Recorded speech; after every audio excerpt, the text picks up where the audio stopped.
नमस्कार and warm welcome to Malviya academy e learning platform. आप सभी बच्चों के लिए नए कोर्सेज में क्लैट 2025 के प्रिपरेशन के लिए भी मालवीय एकेडमी आकर ये एक नई शुरुआत करने जा रही है। तो इसी के दरमियान आपके लिए जो है यहाँ पर हम पहली शुरुआत जो है पीवाईक्यू के साथ कर रहे हैं। अब आपके मन में होगा कि सर पीवाईक्यू ही क्यों, आपके मन में ये आएगा कि सर पीवाईक्यू ही क्यों करना है। तो मैं आपको बता दूं कि कोई भी मटेरियल अगर हम प्रोवाइड कर रहे हैं तो उसके पीछे लॉजिक होना चाहिए। आपके जहन में ये बात होना चाहिए कि सर ये जो मटेरियल है यह कहाँ तक यूजफुल है, क्या हमारी अप्रोच क्या होनी चाहिए, हम किस तरह से जो है इस चीज़ की तैयारी कर पाएँ और जो सपोर्टिव मटेरियल्स आपको मिलेंगे क्या वह इसके जो है पैटर्न के अनुसार है या नहीं, आपको इतनी तो जानकारी होनी चाहिए। इसी कारण से मैं पहले पीवाईक्यू लेकर के आ रहा हूं ताकि आपको जो है उस पीवाईक्यू को करने के बाद एक कॉन्फिडेंस आए। आप देखेंगे कि सारे पीवाईक्यू में जो पैसेज बेस पूछे गए हैं क्वेश्चन, हर पैसेज जो है बहुत टफ नहीं है, कुछ पैसेज बहुत आसान है, कुछ पैसेज जो है मॉडरेट लेवल के हैं, जो आप थोड़ी सी अगर आपकी रीडिंग कंप्रीहेंसिव और अंडरस्टैंडिंग आपकी अच्छी है आप कर ले जाओगे।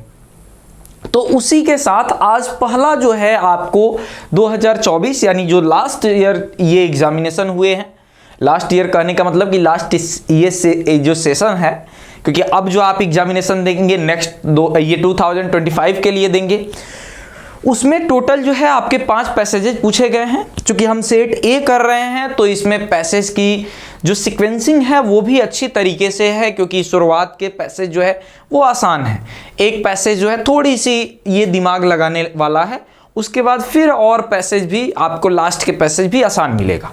तो चलिए हम उसकी बात करते हैं। सबसे पहले हम इस पैसेज को देखेंगे, जो कि पैसेज जो है हम शुरुआती दौर में थोड़ी ये अपनी रफ्तार अपनी स्पीड को कम रखेंगे, क्योंकि हम लोग को ये केवल सॉल्यूशन जानना नहीं है, क्योंकि ये दोबारा तो पूछेगा नहीं, ये ऐसा तो है नहीं कि क्वेश्चन रिपीट होंगे ये वाले पैसेज के, बट आपको अप्रोच सीखनी है।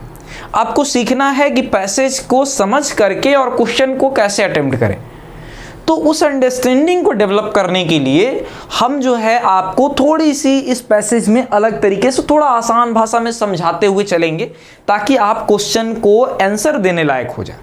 आइए हम बात करते हैं। यहाँ पे देखिए ये पैसेज जो है जुवेनाइल जस्टिस ये एक्ट के से जुड़ा हुआ है 2015 के। यह जो है जुवेनाइल जस्टिस जेजे एक्ट जो है उसकी यह बात करता है। ऑब्वियस है कि जुवेनाइल शब्द जहाँ पर आएगा वहाँ पर बच्चों की बात होगी, और जब बच्चों की बात होगी उनके राइट की बात होगी, तो बच्चों का राइट या बच्चों के लिए पनिशमेंट वैसे नहीं होती है जैसा एक एडल्ट के लिए हो।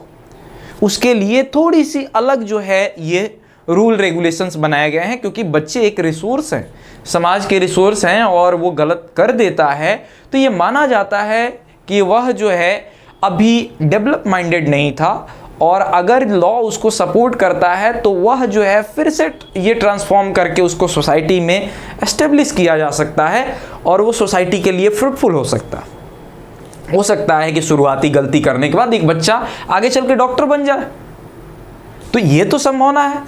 तो यहाँ पर देखिए वही बात कर रहा है, the Indian legal system places a significant emphasis on protecting the right and welfare of children. यह किसकी बात करता है? राइट और वेलफेयर, जो ये बच्चों के राइट एंड वेलफेयर हैं उसको जो है यह बात करता है। ठीक, देखिए जेजे एक्ट यानी juvenile justice care and protection of childrens act 2015 is a vital piece of legislation in this regard. और इसी राइट और वेलफेयर, जो बच्चों के राइट और वेलफेयर हैं, इसी को प्रोटेक्ट करने के लिए यह इनेक्टमेंट किया गया जेजे एक्ट। इट इज ये designated to ensure the childrens in conflict with law. देखिए यह किस बच्चों की बात करता है? वैसे बच्चे जो कन्फ्लिक्ट विथ लॉ हैं, and law receive special care protection and treatment with the ultimate goal to their rehabilitation and reintegration into society. हमने आपको जब हम लोग की क्लास शुरू होगी तो वहाँ पे हम बात करेंगे, अलग अलग क्रिमिनोलॉजी की थियरी है, उसी में से एक जो है रिहैबिलिटेशन थियरी है। जब आप कोई गलती करते हैं तो आपको जो है सुधार गृह भेजा जाता है। तो वहाँ पे क्या किया जाता है, आपको ये फिर से कोई टेक्निक स्किल सिखा करके आपके ये जो कैरेक्टर में कोई भी अगर ये निगेटिव थिंग्स हैं जिसके कारण से आपने अपराध किया, उसको दूर करके फिर से समाज में आपको ये रीएस्टैब्लिश कर दिया जाता है। तो ये थियरी उसी की बात की जाती है और ये जे एक्ट उसी पर बेस है। ठीक है। One of the key provision of the act is the establishment of juvenile justice board, और उसके थ्रू ये जे बोर्ड की गठन करता है एट अ डिस्ट्रिक्ट लेवल। जिले स्तर पे जो है जे एक्ट बनाए जाते हैं। The board consist of the metropolitan magistrate और the judicial magistrate of the first class, और अगर बड़े ये डिस्ट्रिक्ट में होगा तो उसको मेट्रोपॉलिटन सिटी कहते हैं, तो वहाँ मेट्रोपॉलिटन ये जजेज होंगे, या फिर जो है जुडिशियल मजिस्ट्रेट फर्स्ट क्लास होंगे। तो एक मेंबर तो वो हो गए, और साथ ही 2 और सोशल वर्कर होंगे, यानी 3 लोग उस बोर्ड में होंगे। At least one of the home should be women, और ये 2 सोशल वर्कर है उसमें से एक महिला होनी चाहिए। The primary function of the JJB यानी juvenile justice board is to determine the age of juvenile, और यह क्या करता है, यह जो है एज को डिटरमाइन करने का काम करता है। जैसे आपने देखा होगा निर्भया कांड में कुछ है, ये ऐसे भी हुआ था कि एक बच्चा जो ये नाबालिग था, यानी अभी जो है वो ये मैच्योर नहीं हुआ था, माइनर हुआ था, और उसने रेप केस कर दिया था। तो अगर मान लीजिए कि वह कोई बच्चा है जो ठीक है एज लेवल पे मैच्योर नहीं हुआ है, लेकिन अगर उसकी कृत्य जो है इतनी हीनियस है, उसके जो है जो एक्ट बहुत हीनियस है, बहुत क्रूएल एक्टिविटी किया है, फिर उस समय जो है उसकी एज पर बात डिसीजन लेने का काम जो है ये जे बोर्ड करता है। The circumstances in which the offence was committed, और उन परिस्थितियों को जिसमें ये ऑफेंस हुआ था, and whether the juvenile should be sent to a special home और रिलीज ऑन प्रोबेशन, और ये डिसाइड करता है कि इनको कहाँ भेजा जाएगा उस बच्चे को जिसने अपराध किया है। The act makes a clear distinction between a child in conflict with law and child in need of care and protection. अब 2 तरह के बच्चों की बात कर रहा है, वैसे बच्चे जो कानून के साथ द्वंद्व में हैं, कन्फ्लिक्ट में हैं, और दूसरा वैसे बच्चे जो किसी माध्यम से गलती कर दिया, उसको केयर प्रोटेक्शन की जरूरत है। देखिए, a child in conflict with the law is one who has committed an offence. Child with conflict of law किसे कहा जाता है, जिस बच्चे ने ऑफेंस यानी कोई अपराध किया है।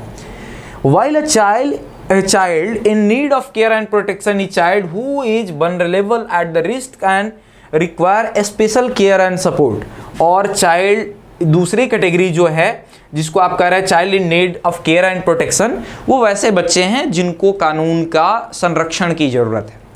The Act introduce a unique approach to dealing with the children who are conflict with law for children between the age of 16 and 18 who have committed heinous offense। देखिए, जो एकदम जघन्य अपराध किया, हीनियस क्राइम किया, बहुत मतलब गंदा वाला अपराध किया है बहुत ज़्यादा, तो वो उस बच्चे के लिए बात कर रहा है।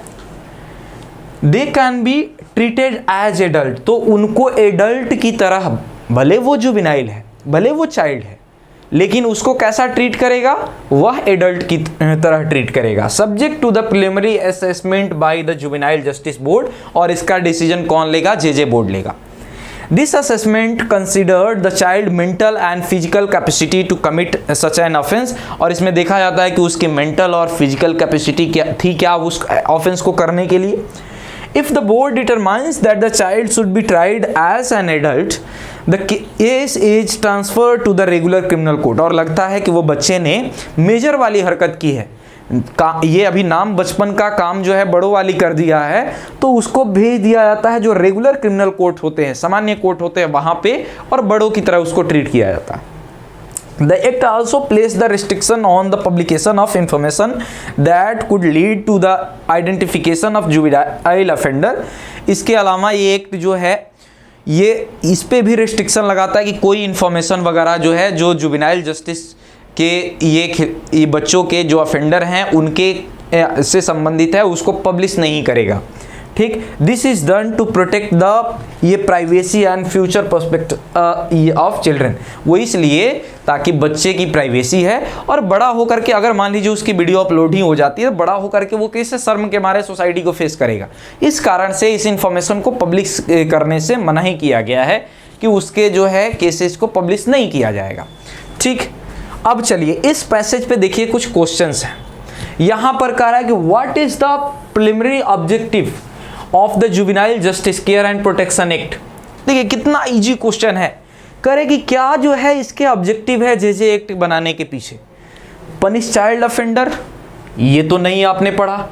कह रहा है कि remove all form of violence against children, ये तो आपने नहीं पढ़ा। Increase age of criminal responsibility, ये तो आपने नहीं पढ़ा। आपने देखा था कि रिहेबिलिटेशन थियोरी की बात कर रहा है, to rehabilitate and integrate children in the society. तो ये क्या होगा आपका, इसका आंसर हो जाएगा भी। देखिए कितनी आसानी से आप कर ले रहे हैं।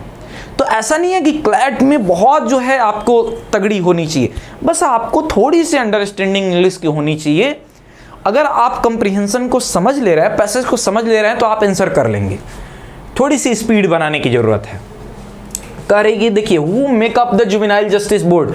अभी आपने पढ़ा था ना कि अगर बड़े जिले हैं, मेट्रोपॉलिटन सिटी है तो वहाँ मेट्रोपॉलिटन मजिस्ट्रेट होंगे, सामान्य सिटी है तो वहाँ जुडिशियल मजिस्ट्रेट फर्स्ट क्लास होंगे, और उनके साथ 2 मेंबर और होंगे, उसमें से एक महिला होगी। यही तो आपने पढ़ा था। देखिए यहाँ पर कह रहा है कि आप मेट्रोपॉलिटन मजिस्ट्रेट और judicial magistrate of first class and 2 social workers, यही तो जेजे बोर्ड में थे, जुवेनाइल जस्टिस बोर्ड में थे। चलिए आगे देखते हैं। इसके बाद कह रहा है कि what is the role of juvenile justice board. Juvenile justice board का क्या काम था। पैसेज में आपको क्लियर हुआ ना, जुवेनाइल जस्टिस बोर्ड जो है बच्चों के एज को डिटरमाइन करता है कि whether the child that is offender या that is accuse of any crime is eligible either वो फिजिकली और mentally to do such crimes. क्या वो इस तरह के क्राइम्स करने के लिए एलिजिबल है, उसकी मेंटल कैपेसिटी है। यही बात को देखिए किसमें कह रहा है, कह रहे determine the punishment of juvenile, नहीं। Decide whether the child should be sent regular और प्रिजन, नहीं। कह रहा है to assess the age and circumstances of juvenile to make decision on rehabilitation, यही तो काम करता है वो। ठीक, तो इसका क्या हो जाएगा, सी हो जाएगा। तो ये जो है आपको बहुत टफ नहीं है, आपको क्वेश्चंस जो है आसान ही है, बस आपको अप्रोच सही होना चाहिए। अगला क्वेश्चन देखिए यहाँ। ठीक, अगला क्वेश्चन आपसे कह रहा है कि what is the distinction between child in conflict with law and child in need of care and protection. कह रहा है कि child in conflict of law और child in need and care and protection के बीच जो है डिस्टिंक्शन कैसे कर रहे थे आप। सिंपल से आप देखिएगा, यह जो है उठा करके और आपके पैसेज से डायरेक्ट पूछ लिया है यहाँ पर कि इसमें जो है ये a child in conflict with law has committed the crime, जिसने क्राइम किया है उसको कन्फ्लिक्ट विथ लॉ मानेंगे, और जो वनरेबल है जिसके साथ जो है क्राइम हो रही है वो जो है ये क्या है, child in need of care and protection मानेंगे। बी आपका जो है इसका आंसर हो जाएगा। फिर अगला कह रहा है कि under what circumstances can children between the age of 16 and 18 be trialled as adult. करेगी 16 वर्ष से लेकर 18 वर्ष तक। एक्चुअली यह जो है इनेक्टमेंट होने के पीछे जो मैंने केस बताया था निर्भया कांड, उसी का ये बहुत बड़ा जो है ये अप्रोच था, क्योंकि अगर कोई 18 साल से कम है तो वो माइनर माना जाता है। और सोचिए कि अगर कोई बच्चा जो 16-17 साल का है किसी लड़की के साथ जो है गलत ये संगत करता है, रेप करता है, अगर रेप का ऑफेंडर है तो क्या उसको हम माइनर मान करके और उसको छोड़ दें? ऐसा तो हो नहीं सकता है, क्योंकि वो मेंटली हो सकता है मेजर हो सकता है कि 17 साल 364 दिन का हो, मेंटली मेजर है, फिजिकली मेजर है, लेकिन ये कानून का फ्लो है। तो उस कारण से यहाँ पर लूपहोल को दूर करने के लिए कहा गया, कह रहे कि वो सर्कमस्टांसेस कब उसको जो है एडल्ट के लिए ट्रायल करते हैं। तो अभी आपने देखा कि जब आपकी जो है जुवेनाइल जस्टिस बोर्ड जो है उसको प्रिलिमिनरी असेसमेंट कर करके बता देती है कि मेंटली फिजिकली वो है ये इस एक्ट को करने के लिए एलिजिबल है, फिर उसको जो है एडल्ट की बात ही करते हैं। तो आप देखो यही बात यहाँ लिखा है, after a preliminary assessment by the juvenile justice board. अगला क्वेश्चन देखिए, कह रहा है कि what is the purpose of ये placing restriction on the publication of information relating to juvenile offender। Last line आप याद करिए पैसेज का, करे कि क्यों रिस्ट्रिक्शन लगाए गए हैं ये इनके इंफॉर्मेशन को पब्लिश करने के लिए, जुवेनाइल जस्टिस ये ऑफेंडर्स के।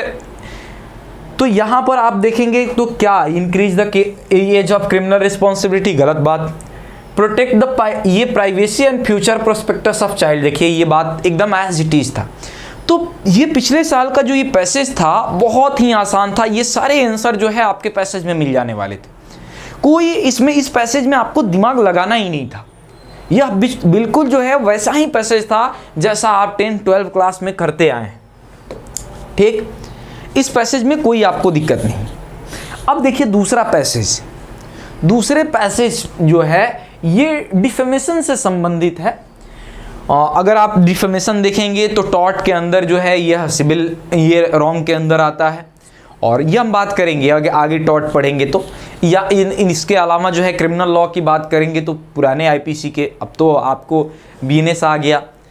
तो ये जो है ये आईपीसी के अनुसार अगर देखेंगे 4999 एंड 500 सेक्शन 499 और 500 के अंदर ये आता था। तो यहाँ पर उसी से रिलेटेड बात किया गया है, लेकिन डिफेमेशन ऑनलाइन जो होते हैं, ऑनलाइन डिफेम जो आप करते हैं, किसी के बारे में कोई पोस्ट लिख देते हैं, उसी से है। देखिए इस पैसेज को पढ़ते हैं। In India, the legal landscape surrounding online defamation is the subject to significant interest and debate. With the risk of social media and the online platform, ये cases of online defamation have been become increasingly common. Defamation refers to the defamation का मतलब यानी मानहानि जिसको आप कहते हैं, उसका मतलब क्या होता है? Making false statement about the someone that harm their reputation, किसी के बारे में झूठा बयानबाजी आप करते हैं जिसको किसी की रेपुटेशन पे जो है ये हार्म होता है। Online defamation include the defamatory statements made on internet. अब डिफेमेशन तो आप समझ गए, उसी में ऑनलाइन डिफेमेशन तब होता है जब आप इंटरनेट के माध्यम से, सोशल मीडिया के माध्यम से, ब्लॉग के माध्यम से, फोरम्स के माध्यम से, या कोई भी अदर ऑनलाइन प्लेटफॉर्म है उसके माध्यम से आप जो है ये अगर इस तरह की ये काम करते हैं। जैसे आप देखे होंगे इस समय बहुत किसी का चेहरा किसी में चिपका देते हैं, मोदी जी भी जो है ये हमारे गाना गाने लग रहे हैं, बहुत सारे हीरो हीरोइंस का आपने इस पे गवर्नमेंट काम भी कर रही है, जो ये डीप एआई है उस पे उसको रिस्ट्रिक्ट करने का काम कर रही है। तो ये जो है यहाँ पे उस तरह की बात कर रहा है कि अगर ऑनलाइन किसी प्लेटफॉर्म पे आप किसी के नाम को खराब करते हैं तो ऑनलाइन डिफेमेशन है। One critical aspects of online defamation is determining the liability of intermediary. अच्छा, अभी इंटरमीडियरी क्या होता है? जैसे मान लीजिए आपने जो है इंस्टाग्राम पे कोई पोस्ट डाला किसी और के बारे में, A have been posted something on Instagram about B. अब ए ने जो पोस्ट किया तो वह जो है बी के बारे में जो पोस्ट किया तो वो कहाँ पर किया? वो किया यह जो है ये इंस्टाग्राम पे। तो यहाँ इंस्टाग्राम क्या हुआ? आपका जो है ये इंटरमीडियरी हो गया, क्योंकि वह जो है एक प्लेटफॉर्म प्रोवाइड करा रहा है। जैसे हम आपको कुछ बता रहे हैं और यहाँ पर मालवीय एकेडमी चैनल से के माध्यम से ये आपके पास जा रहा है, तो यह क्या इंटरमीडियरी है, हम दोनों के बीच जो है मध्यस्थ है। आप देखे होंगे इनकी भी रिस्पॉन्सिबिलिटी है कि यह जो है अगर सेंसिटिव जो है कोई कंटेंट होता है तो उसको हाइड कर देते हैं, डिलीट कर देते हैं। तो ये उन्हीं की बात कर रहा है कि यहाँ पर ऑनलाइन डिफेमेशन के सबसे बड़ी बात की लायबिलिटी जो है, इन इंटरमीडियरी की लायबिलिटी क्या होगी, इसके बारे में ये डिबेट है। Such as social media platforms और the website for defamatory content posted by user, किसी यूजर द्वारा जो सोशल मीडिया पर या वेबसाइट पे, तो वो वेबसाइट सोशल मीडिया प्लेटफॉर्म वो क्या हुआ? इंटरमीडियरी हुआ। अब देखिए section 79 of information technology act 2000, IT act पास हुआ 2000 में, जितना ऑनलाइन चीज़ें होती है उसका ये गवर्न करता है।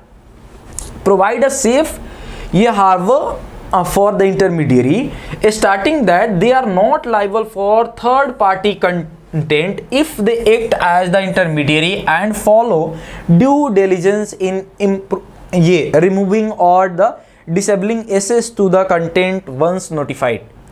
अगर ये कह रहे हैं कि ये जो है सामान्य रूप से ये 79 के अंदर के इंटरमीडिएरी जो है वो लाइबल नहीं होती है थर्ड पार्टी कंटेंट के लिए अगर उसने जो है ये अपनी ड्यू डिलिजेंस दिखाया है, यानी वह सचेत रही है, वह जो है नोटिफाइड कर दी है ये यूजर्स को। आपने देखा होगा बहुत सारे पोस्ट खोलते हैं तो वहाँ लिखता है सेंसिटिव, अब उस पर टैप करने के बाद खुलता है, उसने पहले ही आपको जो है नोटिफाई कर दिया, उसकी लाइबिलिटी खत्म। फिर कह रहा है कि how way determining whether the intermediate has fulfilled it's due diligence obligation can be complex. लेकिन अब ये क्या यह जो है ड्यू डिलिजेंस दिखाया है कि नहीं ये चेक करना बहुत मुश्किल है।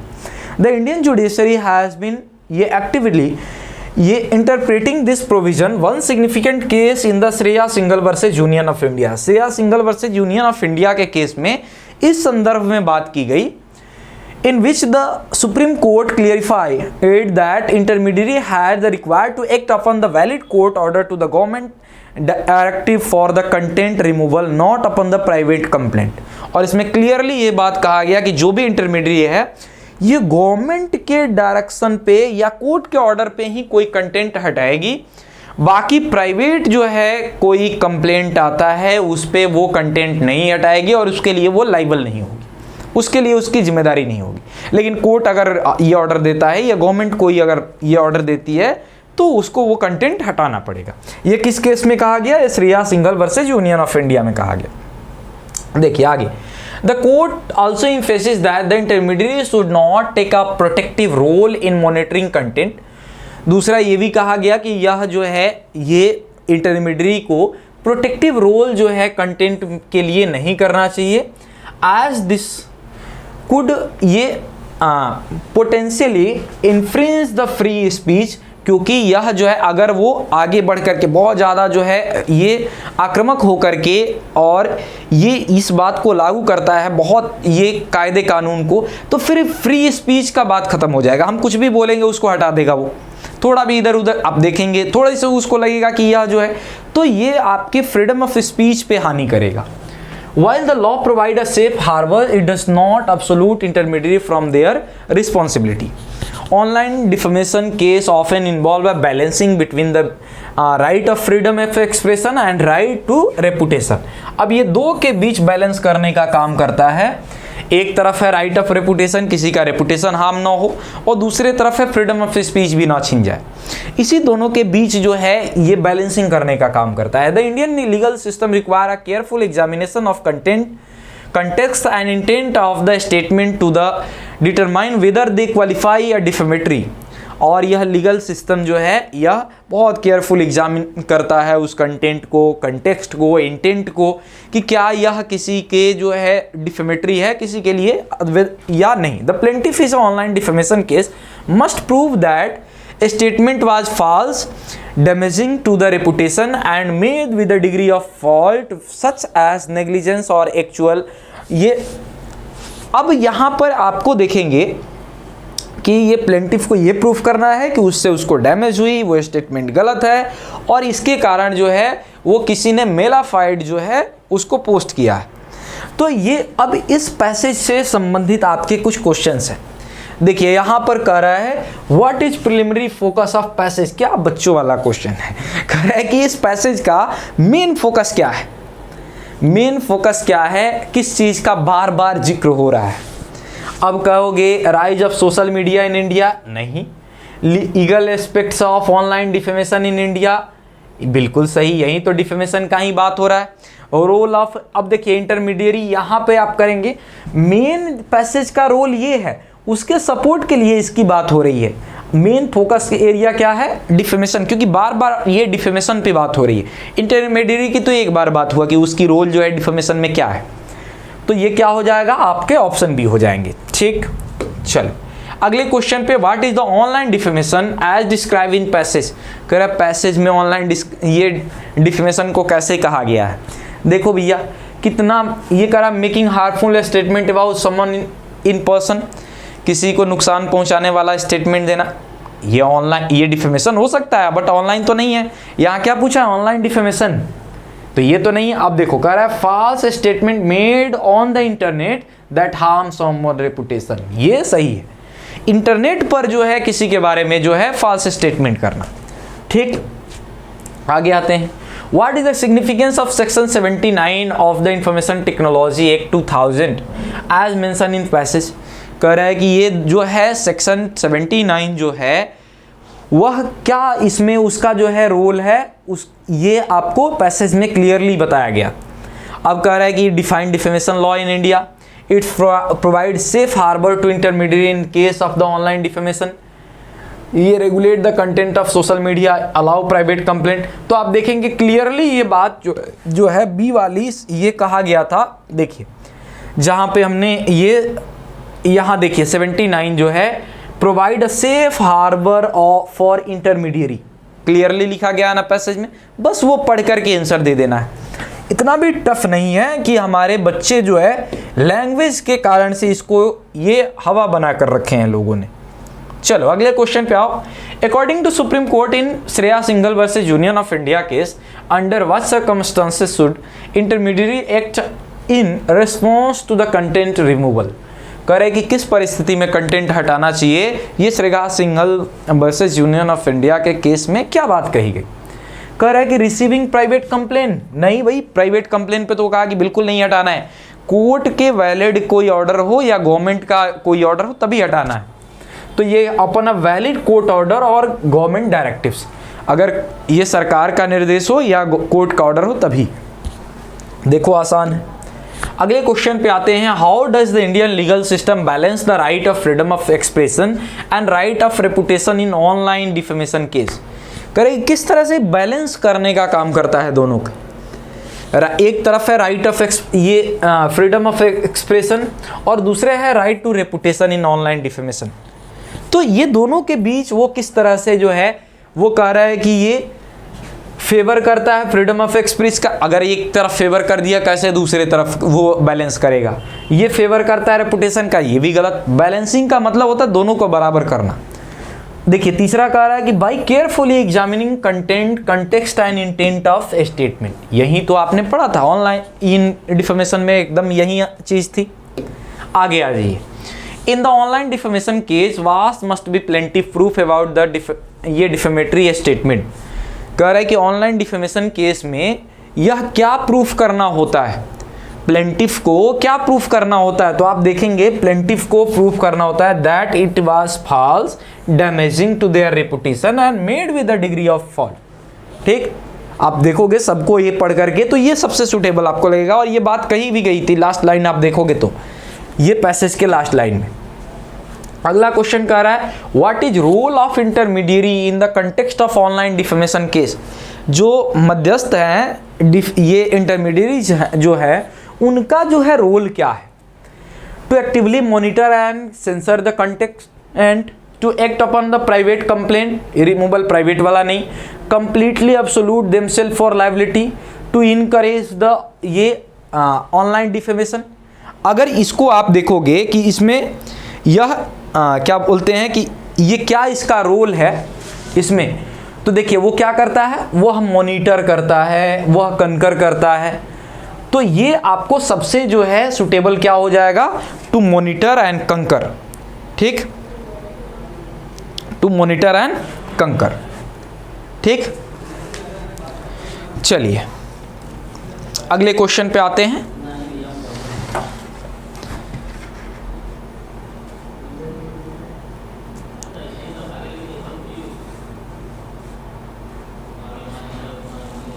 अब ये जो है यहाँ पर अब एक इस क्वेश्चन में देखिए हम इसलिए यही ये आपको देखने की कोशिश कर रहे थे। ये अगर आप देखोगे तो इस क्वेश्चन को ये हम जो ऑफिशियल उसके साइट पर जब जाओगे तो इस क्वेश्चन को विड्रॉ कर लिया,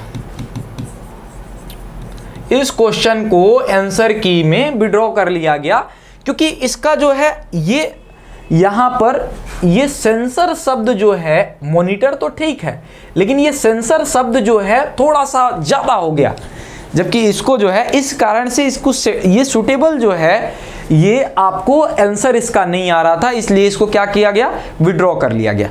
अगर केवल ये सेंसर शब्द नहीं रहता तो फिर जो है आपको ये सुटेबल आंसर हो जाता।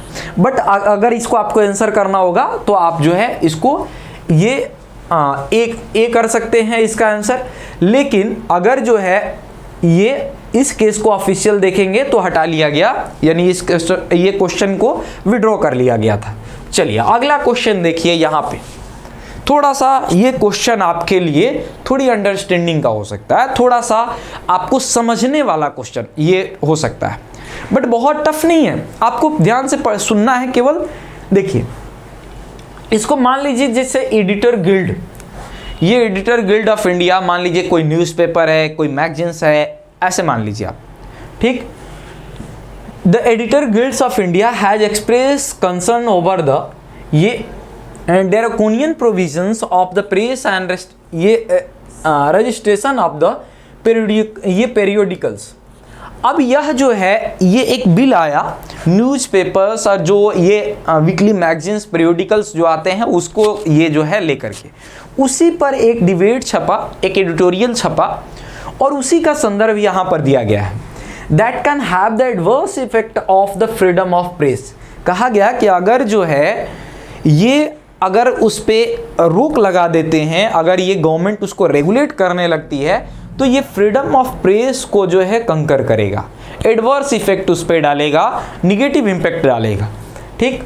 द गिल्ड एडेड, ये editors guild of India would like to ये proposed bill to ensure that the publishing of news in India remains free from the encumbrance and the instructive checks on publishers by the registrar। अब कह रहा है कि इस पे जो है चेक करने के लिए ये जो है एक रजिस्ट्रार होंगे और उस रजिस्ट्रार के द्वारा जो है ये रेगुलेट किया जाएगा। And the primary emphasis of registrar and the PRP का मतलब जो है प्रेस एंड रजिस्ट्रेशन ऑफ ये पीरियोडिकल्स रिमेन्स द ये रजिस्ट्रेशन एंड नॉट रेगुलेशन, ठीक। As the latter has been ये potential to restricting the freedom of press. अब देखिए इन द डेफिनेशन सेक्शन कह रहा है कि जो जहां पर इसको डिफाइन किया गया है, the term specify authority gives power to government agency beyond the press registrar. अब प्रेस रजिस्ट्रार के अलावा भी जो गवर्नमेंट अथॉरिटी है उनको भी एम्पावर किया गया, पावर दिया गया है to conduct the function of the registrar, कि वो रजिस्ट्रार का जो पावर है उसको जो है वो कंडक्ट करे, उसका जो है यूज करे, ठीक। Which could even include police, जिसमें और अदर में ये जिनको पावर दिया गया वो में भी पुलिस हो सकती है, अदर लॉ ये इन्फोर्समेंट एजेंसी और दूसरी कोई लॉ इन्फोर्समेंट एजेंसी हो सकती है। Given the intensive expensive and vague nature of power that the bill in this case allow the press registrar to the press registrar. अब कह रहा है कि जो प्रेस रजिस्ट्रार को ये पावर दिया गया है, बहुत ज़्यादा पावर दिया गया है, बहुत वेग नेचर का पावर दिया गया है। The power to the further delegate his power to other government agency include law enforcement agency is deeply distressing। और ये पावर ये जो रजिस्ट्रार हैं वो किसी फर्दर दूसरे को भी ये दे सकते हैं, ठीक। द गिल्ड से द स्टेटमेंट से सेक्शन 4, आप देखिए सेक्शन 4A एंड सेक्शन 11(4), ये सेक्शन को आपको उतना ध्यान नहीं रखना है। allow the registrar to deny the right to bring out the periodicals and cancel the certificate of registration of the periodicals to person convicted of terrorist act or unlawful activity। और ये registrar को, जो press के registrar का मतलब ऐसे समझिए एक अधिकारी हैं, उनके ये एम्पावर किया गया है सेक्शन 4 और सेक्शन 11 में कि वह जो है लाइसेंस रद्द कर सकते हैं या उसको छपने से रोक सकते हैं अगर वह जो है कोई ऐसे पर्सन द्वारा ये किया जा रहा हो जो कन्विक्टेड हो। शब्द ध्यान से देखिए, कन्विक्टेड, नॉट एक्यूज्ड। ये अभी केवल जो है उस पर दोष नहीं लगा है, दोष सिद्ध भी हो चुका है, यानी वो कोर्ट द्वारा जो है दोषी ठहराया जा चुका है, कन्विक्टेड हो चुका है। किसके लिए? ऑफ टेररिस्ट, ये आतंकवाद के लिए, टेरर के संदर्भ में, और अनलॉफुल एक्टिविटी या कोई गैर कानूनी ये काम करने के लिए, और for having done anything against the security of state, या राज्य के सुरक्षा के खिलाफ कोई काम करने के लिए। अगर उस तरह की एक्टिविटी करते हुए कोई न्यूज़पेपर वाला छापता है, काम करता है, तो उसको जो है रजिस्ट्रार कैंसिल कर सकते हैं। ठीक। इंटरेस्टिंगली द PRB एक्ट, ये 1867 हैड नो सच प्रोविजन। हालांकि जो इसके पहले जो एक्ट था, इसके आने के पहले, वह उसमें इस तरह की कोई इनेक्टमेंट नहीं थी। गिवन द लिबरल एंड ये आर्बिट्ररी यूज द UAPA, ठीक, विच इज द बेसिस, ये देखिए, which is the basis for defining the terrorist act and unlawful activity, ये as well as another criminal law including the sedition against journalists and the media organization to support freedom of speech। ये पहले के provision में इस तरह के जो है ये छूट दी गई थी, और ये डिफाइन करने के लिए अलग से कानून बनाया गया था कि सबसे पहले ये चेक किया था ये टेररिस्ट का अनलॉफुल एक्टिविटी के लिए UAPA एक्ट में, और फिर वहाँ पर जो है ये जो है इनकी पावर थोड़ा सा जो है कम किया गया था, लेकिन अब बढ़ा दिया गया। यहाँ पर देखिए सच ये freedom of speech, the guild is deeply concern by the introduction of this new provisions and the way they can be missed to deny the right to bring out new publication to person who are critical to government, it said. और ये जो है guild, यानी जो व्यक्ति ये लिख रहा है एडिटोरियल, वो कहता है कि वो कंसर्न है, इसलिए चिंतित है कि ये टेररिस्ट या अनलॉफुल एक्टिविटी को डिफाइन करना गवर्नमेंट के हाथ, तो कोई भी गवर्नमेंट के खिलाफ लिखेगा, गवर्नमेंट उसको बंद करा देगी, रजिस्ट्रार उसका है। तो ये प्रेस के फ्रीडम ऑफ स्पीच पे जो है यह जो है धक्का लगेगा।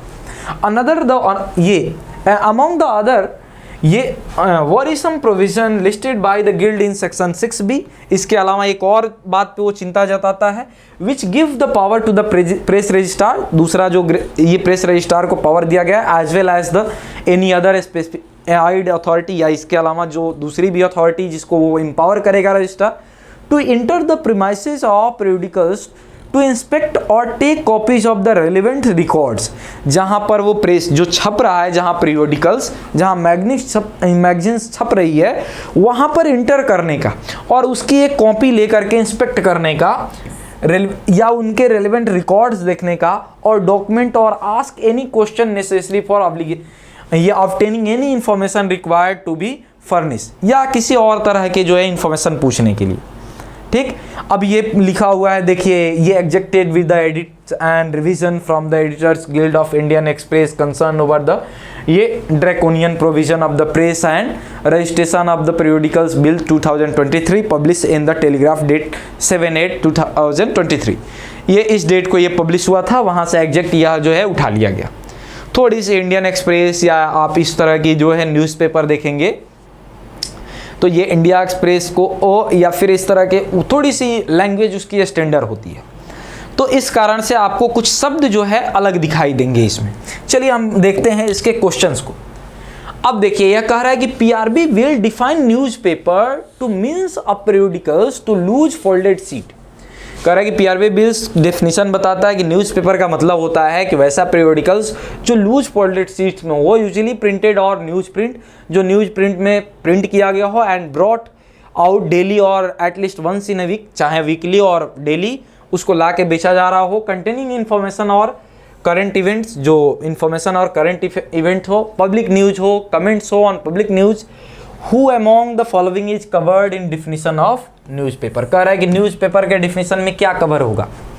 Mister x publishing news content on digital media, नहीं, न्यूज़पेपर का मतलब ही होता है प्रिंट मीडिया, डिजिटल मीडिया नहीं। तो ये कह रहा है कि mister Y publishing book containing to comments of the public on the public news, नहीं, ये भी नहीं। मिस्टर जेड देखिए पब्लिशिंग द न्यूज़ ये कंटेंट इन प्रिंट मीडिया, ये वीकली बेसिस, तो ये क्या हो जाएगा, न्यूज़पेपर का मतलब होता है जो प्रिंट मीडिया में छापा गया हो। तो आपका इसमें आंसर हो जाएगा यह जो है सी, आपका इसका आंसर क्या होगा, सी हो जाएगा। ठीक, चलो आगे चलते हैं अगले क्वेश्चन पे। अगला क्वेश्चन कर रहा है who among the following is not eligible to publish a periodicals as per PRP bill. अभी तो हम बताए कौन जो है ये एलिजिबल नहीं है यह जो है पब्लिकेशन करने के लिए। कह रहा है कि ये देखिए यहाँ पर एक्यूज शब्द ये तो ऐसे ही आपने ये काट दिया। आप जो है यहाँ पर ये इसको अगर आप देखोगे तो 15 ये क्वेश्चन नंबर इस 15 में आपको कितना अच्छा फंसाया है। क्वेश्चन टफ बनाने का तरीका यही है कि ये अनलॉफुल एक्टिविटी आपने पढ़ा, टेररिस्ट एक्टिविटी आपने पढ़ा, लेकिन यहाँ पर एक्यूज शब्द उसने लगा दिया। हम जब पैसेज पढ़ा रहे थे उस समय जो है आपको हम इम्फेसिस किए थे इस पॉइंट पे कि ध्यान रखना बच्चों कन्विक्टेड होना चाहिए। टेररिस्ट एक्ट या अनलॉफुल एक्टिविटी या गवर्नमेंट के सिक्योरिटी पे कोई भी काम हो तो अगर उसके कन्विक्टेड हो, नॉट एक्यूज, आरोप तो किसी पे भी लगाया जा सकता है, तो ये अक्यूज का नहीं, ये होना चाहिए ए कन्विक्टेड फॉर ये waging war against government of India, Bharat सरकार के खिलाफ युद्ध की घोषणा कर दे रहा है वो, और उसके खिलाफ उसको कन्विक्शन मिला है तो नहीं कर सकता। अगला क्वेश्चन देखिए, which of the following is the threat to the freedom of press in India. भारत में फ्रीडम ऑफ प्रेस के लिए क्या थ्रेट है, थ्रेट यहाँ पर क्या है ये आपको बताना है। ठीक, तो अगर आप देखेंगे यहाँ पर liberal use of unlawful activity prevention act against the journalist, ये reference the journalist from the tracking and ये publishing investigating articles about because they ये apprehend that they might be link with criminals. अब कह रहा है कि यह जो है ये एक्ट आ जाने के कारण से जो जितने जर्नलिस्ट हैं उनको जो आप ट्रेक कर ले रहे हो, उसको जो है आप इंटरप्ट कर रहे हो, तो एक तो यह फ्रीडम ऑफ प्रेस में थ्रेट पहुंचा रहा है, एक ये तो हो सकता है, ये तो सही है। दूसरा देखिए, कह रहा है कि use of sedition law against journalist under the ये use that the through their the article that they the promoting hated and exciting defamation against the government. कह रहा है कि अगर गवर्नमेंट के खिलाफ कुछ लिखता है तो आप जो है राजद्रोह लगा देते हो, ये भी हो सकता है, यानी दोनों जो है यहाँ पर हो सकता है। अच्छा, ये जीएसटी तो लेवी ऑन जीएसटी तो किसी पे टैक्स लगाना थ्रेट थोड़े है, अगर वो छाप रहे हैं बिजनेस कर रहे हैं तो जीएसटी देना है, ये तो नहीं हो सकता। यानी आपका आंसर क्या होगा, ए एंड बी बोथ, तो ऑप्शन डी इसका राइट आंसर हो जाएगा, A and B is the both. चलो अगले क्वेश्चन पे देखो, the PRP bill define a specified authority to mean a district magistrate और कलेक्टर और such other officer as the state government or as the case may be union territory administration may by notification specify। अब कह रहा है कि जो other ये authority या अदर स्पेसिफिक अथॉरिटी की बात किया गया था कि रजिस्ट्रार और अदर स्पेसिफिक अथॉरिटी, उसका मतलब होता है कि डिस्ट्रिक्ट मजिस्ट्रेट को पावर दे रजिस्ट्रार, या फिर कलेक्टर को दे, या फिर जो है इस तरह के कोई ऑफिसर्स को दे जिसको गवर्नमेंट नोटिफाई करे। कह रहा है कि the PRP bill is criticised by the editor guild of India because, इस बात को लेकर के यह जो एडिटर गिल्ड है वो क्रिटिसाइज करते हैं। पैसेज में वो क्या बात थी जिसके लिए ये क्रिटिसाइज करते हैं, ये आपको बताना है कि यह जो है किसके लिए ये इनको क्रिटिसाइज किया जा रहा है। तो अगर आप देखोगे तो यहाँ पर कह रहा है कि the definition of a specific authority is too wide, can include even the officer below the level of collector. The PRP bill enable the specific authority to perform the function of press registration, ये registrar general. पहला बात कि यह जो है इसका definition इतना wide है कि कोई भी व्यक्ति इसमें काम कर सकता है, कोई भी रजिस्ट्रार बन सकता है। दूसरा कह रहा है कि the PRP bill confer the various power of press registrar general including the power to register, deny registration, cancel the registration its. तीसरा कह रहा है the press bill enables the specific authority to enter the premises of periodicals for inspection. ठीक, और दूसरा अब ये किस लिए क्रिटिसाइज करता है, तो देखिए अगर आप देखेंगे इसकी क्रिटिसिज्म के कारण, तो यहाँ पर देखिए वरिसम गिल्ड सेक्शन 6B आप देख रहे हैं यहाँ पावर रजिस्ट्रार का, तो ये जो है ये कह रहा है कि वो कहीं भी इंस्पेक्ट कर सकते हैं, घुस करके चेक कर सकते हैं।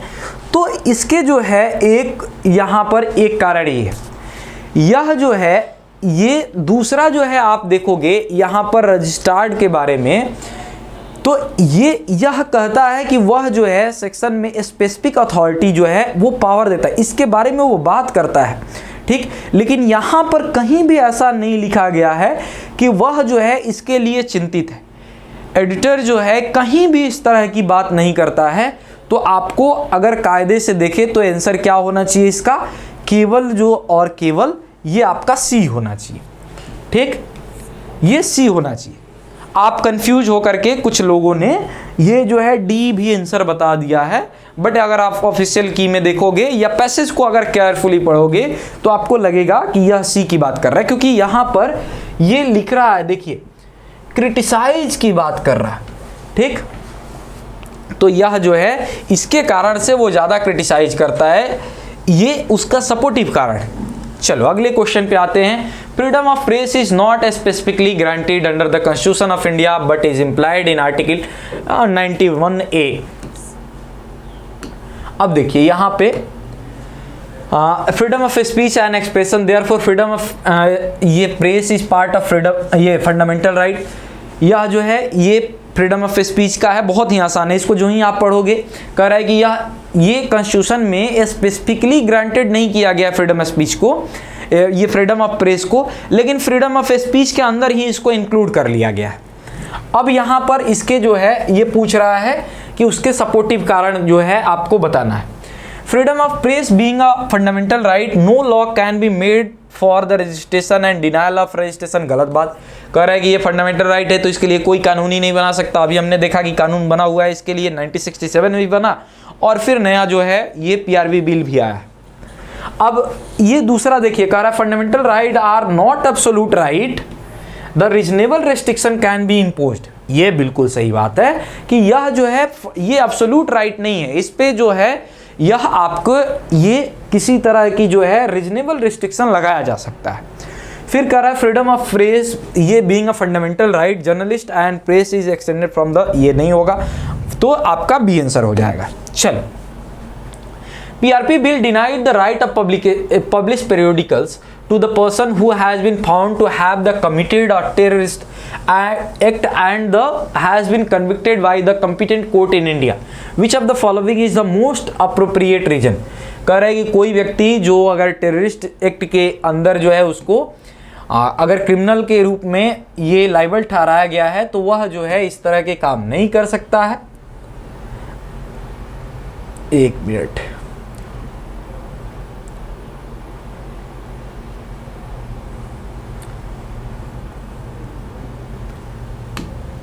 तो यह कह रहा है कि ये क्या इसका मोस्ट अप्रोप्रिएट रीजन होगा, क्यों ऐसा जो है उसको रोका गया है, ठीक। उसके जो है नहीं अलाउ करने के पीछे जो है ये आपको पूछ रहा है कि क्या कारण है, ठीक। अब देखिए, अब इसमें जो है अलग अलग आपको दिया है। To the right to publish a periodicals is denial because the criminal do not possess any fundamental right. गलत बात, क्रिमिनल के भी राइट होते हैं। आप देखोगे आर्टिकल 20, आर्टिकल 21, ये सब क्रिमिनल्स के भी राइट है, फंडामेंटल राइट्स हैं। The right of publish of periodicals is denial because such person is the threat to the society and nation. कह रहा है कि वो समाज के लिए और जो है देश के लिए खतरा बन सकता है, इसलिए मना किया गया है। फिर कह रहा है कि यहाँ पर the right to publish of periodicals is denial because ये may not be neutral in reporting may incite the violence and the spread the disaffections against the state being the themselves involved with the terror act। कह रहा है कि वो समाज में neutral रूप से नहीं पब्लिश कर सकता है, उसका झुकाव टेरर में हो सकता है, वो समाज के लिए थोड़ा सा अलग छाप सकता है। तो ये अप्रोप्रिएट आपको जो है कारण दिख जाएगा। आपको जब आंसर पढ़ रहे हैं खुद ही आपको आंसर बताएगा कि मैं ही हूँ जो ये सही आंसर हूँ, तो आपको सी हो जाएगा इसका आंसर। तो ये थोड़ा आपने देखा कि ये लंबा पैसेज था, इसको हम मॉडरेट कैटेगरी में अगर मान लें, लेकिन जो पैसेज लंबे होंगे उस पर क्वेश्चन भी ज़्यादा होगा। अगर आप देखोगे तो इस पे ये 1, 2, 3, 4, 5, 6 क्वेश्चन जो है आपको इस पे दिखाई देगा। तो अगर आप इसको पढ़ने में 6 मिनट भी लगाते हो तो कोई दिक्कत नहीं है। आगे आ जाओ, और जो है अब छोटे 2 और आपको ये पैसेज करने हैं। कर रहा है कि there are some advantages of digital personal data protection act 2023. For instance, for the first time personal data belonging to और the identifying the childrens will have to classified separately with such data carrying a great degree of security and privacy. कह रहा है कि अब जो है digital data protection act के कुछ जो है फ़ायदे हैं और उसमें आप फर्स्ट टाइम देखोगे तो उसमें चिल्ड्रंस के लिए और जो है ये मेजर्स के लिए अलग अलग बात किया गया है और उसमें जो है इनके दोनों के लिए ये अगर चिल्ड्रंस की बात करें तो उनके लिए ज़्यादा security and privacy, degree of security and privacy ज़्यादा रखा गया है उनके पर्सनल डेटा का. The law also seek to reduce the rate and impact of data ये breaches ये targeting Indian businesses. और इसके अलावा जो है इससे यह जो कानून है वह जो ये बिजनेस टारगेट करने के लिए जो डेटा होते हैं, जो डेटा लीक करे जाते हैं, उसको यह प्रोटेक्ट करने का काम करेगा. फिर कह रहा है digital personal data protection law however goes to a step beyond the imposing the penalties for the case where the data is breaches or as a result of lack of implementation of adequate security control. ठीक, अब इसके अलावा कह रहा है कि यह जो है ये अगर कोई डेटा का लीक करता है और उसकी लैकिंग उसमें है तो उस पर पेनल्टीज भी लगा सकता है, वो इम्पोज कर सकता है पेनल्टी को. However, it could be said that the law is not balance. लेकिन हम ये नहीं कह सकते हैं कि ये कानून जो है बैलेंस है because it provide wide exemption. क्योंकि इसके ये नियम तो है कि डेटा प्रोटेक्शन बिल में डेटा लीक होगा तो हम पेनल्टी लगाएंगे, लेकिन इसके इतने ज़्यादा एग्जम्पशंस दे दिए गए हैं, अपवाद दे दिए गए हैं, छूट दे दिया गया है तो इसको हम ये न्यूट्रल बैलेंसिंग लॉ नहीं मानेंगे. जैसे एग्जम्पशंस में देखिए, provide wide exemption to the ये exemption to the processing of the personal data to the government. सरकार के लिए एग्जम्पशंस है. For instance, data can be process in the interest of prevention, detection, investigation, prosecution and any office of India. Government जो है data को संरक्षित करने के उद्देश्य से, उसको जो है डिटेन करने के उद्देश्य से, इन्वेस्टिगेट करने के उद्देश्य से, किसी रिसर्च पर्पस के उद्देश्य से उसको रख सकती है. These kinds of exemptions are dangerous as they tend to legitimize the widespread and warranted collection of data under the guise of such collection and processing may ultimately be useful to preventing or deterring a crime. लेकिन इस तरह के data collection जो है यह क्या हो सकता है, आपके लिए डेंजरस हो सकता है अगर ये लंबे समय तक और लार्ज लेवल पे ये स्प्रेड हो जाए, फैल जाए. ठीक, अब ये उसके बाद देखिए, security agency will have the significant authority to collect and retain any data whatsoever as typically the case with ये एग्जम्पशंस रिलेटिंग टू द ये maintenance of the sovereignty, integrity, security of the state. अब इसके अलावा जो security एजेंसियां हैं वो ये डेटा को कलेक्ट कर सकती है, उनको छूट दिया गया है. किस लिए? देश के सॉवरेनिटी, इंटीग्रिटी और सिक्योरिटी को मेंटेन करने के लिए, यानी ये एजेंसियों को भी छूट दिया गया है. ठीक, अब देखिए यहाँ पर प्रिजर्वेशन ऑफ ये पब्लिक ऑर्डर. उसके बाद देखिए, prevention of the offences and incitement of commit offences. The law also exempts the processing of personal data held outside. अब देखिए एक एग्जेम्पशन और, the law also exempt processing of personal data held outside India. कह रहा है कि कानून जो है ये देश के बाहर जो डेटा है कोई अगर उसको जो है प्रोटेक्ट करने से एग्जेम्प्ट करता है. ठीक, law also exempt processing the personal data held outside of India. इसको ध्यान रखिएगा. The government is also exempt from the belonging required to delete any data that is ये पोजेस रिगार्डलेस ऑफ द ये purpose it to may have been collected for the request of an individuals or by the way of the prescribed data retention period. अब कह रहा है कि यह government जो है उसको भी एग्जेम्प्ट किया गया है कि सरकार उस डेटा को डिलीट कर सकती है अगर वह जो है डेटा जिस पर्पस से लिया गया है वो जिस टाइम तक लिया गया उसके पहले भी वो ये कलेक्ट कर सकती है या डिलीट कर सकती है। ठीक, यानी गवर्नमेंट को और सुरक्षा एजेंसियों को, सिक्योरिटी एजेंसियों को ये पूरी तरह से छूट दिया गया है इसमें। आगे देखिए, the government is not bound by the ये purpose limitations allowing data collection for one specific purpose by the purpose be use for a new ये देखिए incompatible purpose which the extend to the contract to the regulation impose on business. इसके अलावा government जो है किसी तरह के limitation से बाध्य नहीं है और न ही वो किसी स्पेसिफिक पर्सन के लिए ही डेटा कलेक्ट कर सकती है, किसी भी पर्पस के लिए वो डेटा कलेक्ट कर सकती है। ये जो है डायरेक्ट डेटा डिजिटल प्रोटेक्शन, ये law revise questions about the consistency with the right and privacy publish in wire date. अब देखिए यह जो है 22/8/2023 को यह पब्लिश हुआ था एक ये न्यूज़ जर्नल्स में और इसको जो है वहाँ से उठा लिया गया अपनी कंसर्न। ये क्यों हम इसको ये कोट कर रहे हैं, क्योंकि आपको अब ध्यान में आ रहा है कि हमको काम कहाँ करने हैं। वो न्यूज़पेपर पे जो लॉ से रिलेटेड मामले चल रहे हैं उसको पढ़ने की कोशिश करना है। आइए इसके क्वेश्चन को देखते हैं। अब देखिए थोड़ा क्वेश्चन लेंदी है लेकिन बहुत आसान है। Mister Lal was suffering from the rare disease and data relating to of that was collected by the government. कह रहा है कि एक रेयर डिजीज से ये जो है पीड़ित थे और सरकार ने उस डिजीज से वो डेटा कलेक्ट किया। जैसे मान लीजिए कोविड में सब लोगों का जो है सैंपल कलेक्ट कर रही थी। सपोज द ये DPDPA 2023 provide the exemption for the government relating to data deemed necessary for research achieving or the statistical purpose if the personal data is not to be used to take any decision specific to the data principle and such processing is carried on the ये accordance with the such standard as may be prescribed। ठीक, अब कह रहा है कि यह जो है कह रहा है कि मान लीजिए कि यह ये जो एक्ट जिसके बारे में हम लोग पढ़े थे वह जो है बहुत सारा ये आपको जो है एग्जेम्पशंस देता है गवर्नमेंट को कि वह जो है ये रिसर्च के लिए नेसेसरी कोई है तो डेटा अचीव कर सकती है, स्टैटिस्टिकल पर्पस से जो है डेटा कलेक्ट कर सकती है। उसके संदर्भ में क्या जो है मोस्ट अप्रोप्रिएट है स्टेटमेंट में।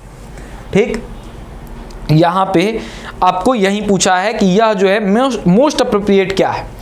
तो अगर आप देखोगे, देखिए यहाँ पर लिखा है ये पहला अगर देखो तो the personal data of mister Lal can be prescribed by the government till the research on rare disease completed. ये कब तक रह सकती है, एक स्पेसिफिक डेट तक जब तक गवर्नमेंट को ज़रूरत है रिसर्च करने के लिए। ये मे भी हो सकता है, चलो अभी आगे वाला भी देखते हैं। The data can be only use to taking by decision regarding, नहीं ये नहीं हो सकता है। इनको इतना ज़्यादा गवर्नमेंट को छूट दिया गया है, पर्सनल अथॉरिटी इनके पास नहीं है रिसर्च के लिए। The personal data of mister Lal health condition and his personal data can be preserved by the private hospital forever and used for research by them without his consent। नहीं, private या hospital को ये बिना consent के use का नहीं है, ये भी गलत। तो ये जो है ये दो गलत हो गया। ऐसे ही ए जो है मोस्ट अप्रोप्रिएट पूछ रहा है, ए आपका आंसर हो जाएगा क्योंकि गवर्नमेंट एजेंसी को ये जो है इसकी कंसेंट की ज़रूरत नहीं है और वो जब तक चाहे रिसर्च तक वो प्रिजर्व रख सकती है। यही बात यहाँ पर लिखा हुआ। आगे आ जाओ, कह रहा है कि सपोज दैट ये डिजिटल डेटा प्रोटेक्शन एक्ट वाला जो बात कह रहा है DPDPA 2023 provided the exemption for the ये processing of personal data for the purpose of the asserting the financial position of any person who has defaulted in payment of some amount due to loan taken from the nationalized bank। कह रहा है कि nationalise bank से कोई व्यक्ति मान लीजिए ये वह पर्सनल डेटा पे लोन लेता है और वह डिफ़ॉल्ट कर जाता है यानी लोन नहीं चुकाता है, तब mister x commits a default in the repayment of EMI of loan taken from nationalise bank. अगर वो EMI पे करने से चूक जाते हैं तब क्या होगा। ऑप्शन यहाँ पर देखिए, अब ये आपको लिखा है the bank can demand access to the process to personal data of mister X relating to the family history और ये alignment from which mister X और हिज फैमिली वाज सफरिंग। ये कह रहा है कि ये इसके लिए जो है बैंक डिमांड कर सकता है उनके पर्सनल डेटास के, उनके फैमिली हिस्ट्री का, ये इस तरह की बात जो है बैंक कर सकता है। दूसरा कह रहा है the bank can process the personal data of mister X which the particular of the family, wife, children, brother etc. कह रहा है कि ये बैंक जो है उनके पर्सनल डेटा स्पेशली उनके फैमिली का, वाइफ का, चिल्ड्रन का, ब्रदर का ले सकता है। तीसरा कह रहा है bank can possess the data of mister X for the purpose of asserting the assets and liability for the defaulter. इनका पर्सनल डेटा को वो अपने पास सुरक्षित रख सकता है। क्यों? क्योंकि ये एक एसेट्स के रूप में एक कि यह जो है आप पैसा चुकाएंगे तो आपका डेटा ये आपका डिलीट कर देंगे, नहीं तो हम डेटा को एज एसेट्स रख रहे हैं। तीसरा ये बात कर रहा है। और चौथा कह रहा है ऑल ऑफ दी अबव कि इनमें से सब सही है। ठीक, तो अगर आप देखोगे तो यहाँ पर कह रहा है कि यह जो है can demand access to family. अब देखो ये लिया है तो इससे जुड़ा हो सकता है ना, इनकी फैमिली से। क्यों भाई? पर्सनल डेटा पर्सनल है ना, पर्सनल डेटा या शब्द ही पर्सनल है। जहाँ फैमिली आ रहा है ये तो गलत, जहाँ फैमिली आ रहा है ये तो गलत। देखिए इनके फैमिली, वाइफ, चिल्ड्रन, ब्रदर का क्यों लेगा? वो लोन लिया है, पर्सनल लोन है ना, ये पर्सनल डेटा का। तो उनके जो है वो क्या कर सकता है? Bank can possess the data of mister X for the purpose of asserting the assets and liability for the defaulter. ठीक, डिफॉल्टर को एसेस करने के लिए उनके पर्सनल डेटा को ले सकता है। ठीक, तो ये आपका क्या होगा? सी इसका आंसर हो जाएगा। ठीक, अगला क्वेश्चन देखो। ये suppose mister Y a citizen of India is working in a MNC ये multinational company in New Zealand since 2021। अब बड़ा दिमाग का ये क्वेश्चन है। वो कह रहे हैं कि 2021 से ये काम कर रहे हैं, ये 2021 तक ये काम किए ये न्यूजीलैंड के अंदर। The MNC has obtain the personal details of employ for the purpose of recovering the amount of ये indemnity bond of mister Y left the job with in the 3 years of joining. और rule था कि 3 year के पहले आप नहीं छोड़ सकते, इन्होंने छोड़ दिया तो उन्होंने क्या किया? वो डेटा प्रोटेक्ट ये कर लिया। अब ये कह रहा है कि यह जो है क्या इसके लिए सही है। ठीक, यह जो है ये क्या सही है? अब यहाँ पर देखो न्यूजीलैंड लिखने के पीछे पर्पस है, यहीं से आपका आंसर इसका क्लियर हो जाएगा। अब देखिए पढ़ते हैं। The mister Y can file application of India for the protection of his digital data personal data under DPA if he leaves the job in सितंबर 2023 एंड रिटर्न इन इंडिया। इस तरह की कोई बात जो है हमारे पैसेज में नहीं किया गया है, डेट स्पेसिफिक नहीं तय किया गया है, ये तो नहीं हुए। वाई, ये देखिए Y Mr. Y being a citizen of India can claim protection against the MNC of misuse of personal data even while the serving in the New Zealand। कह रहा है कि न्यूजीलैंड के अंदर भले ही काम कर रहे हैं लेकिन इंडियन सिटीजन है, इसलिए यह जो है वो प्रोटेक्शन की मांग कर सकते हैं। नहीं, ये नहीं कर सकते। इसका कारण देखिए अगले में आएगा। The DPA 2020 is not applicable since the data is held outside India। अगर आउटसाइड इंडिया का होगा तो ये अवेलेबल नहीं होगा, तो उनको प्रोटेक्शन नहीं मिलेगा। यही तो पैसेज में आपने पढ़ा था। देखिए ये एग्जम्पशन दिया था तो यही चीज़ तो आप पढ़े थे। आउटसाइड इंडिया हमने आपको जो है इस तरह की बात भी किया था। अब देखिए ये यहाँ पर digital personal data protection act में हमने इसमें ही आपको बताया था आउटसाइड इंडिया के बारे में। Possessing data government for instance, यहाँ देखिए, हाँ देखिए ये कह रहा है द लॉ ऑल्सो एग्जेम्प्ट ये processing of personal data held outside of India.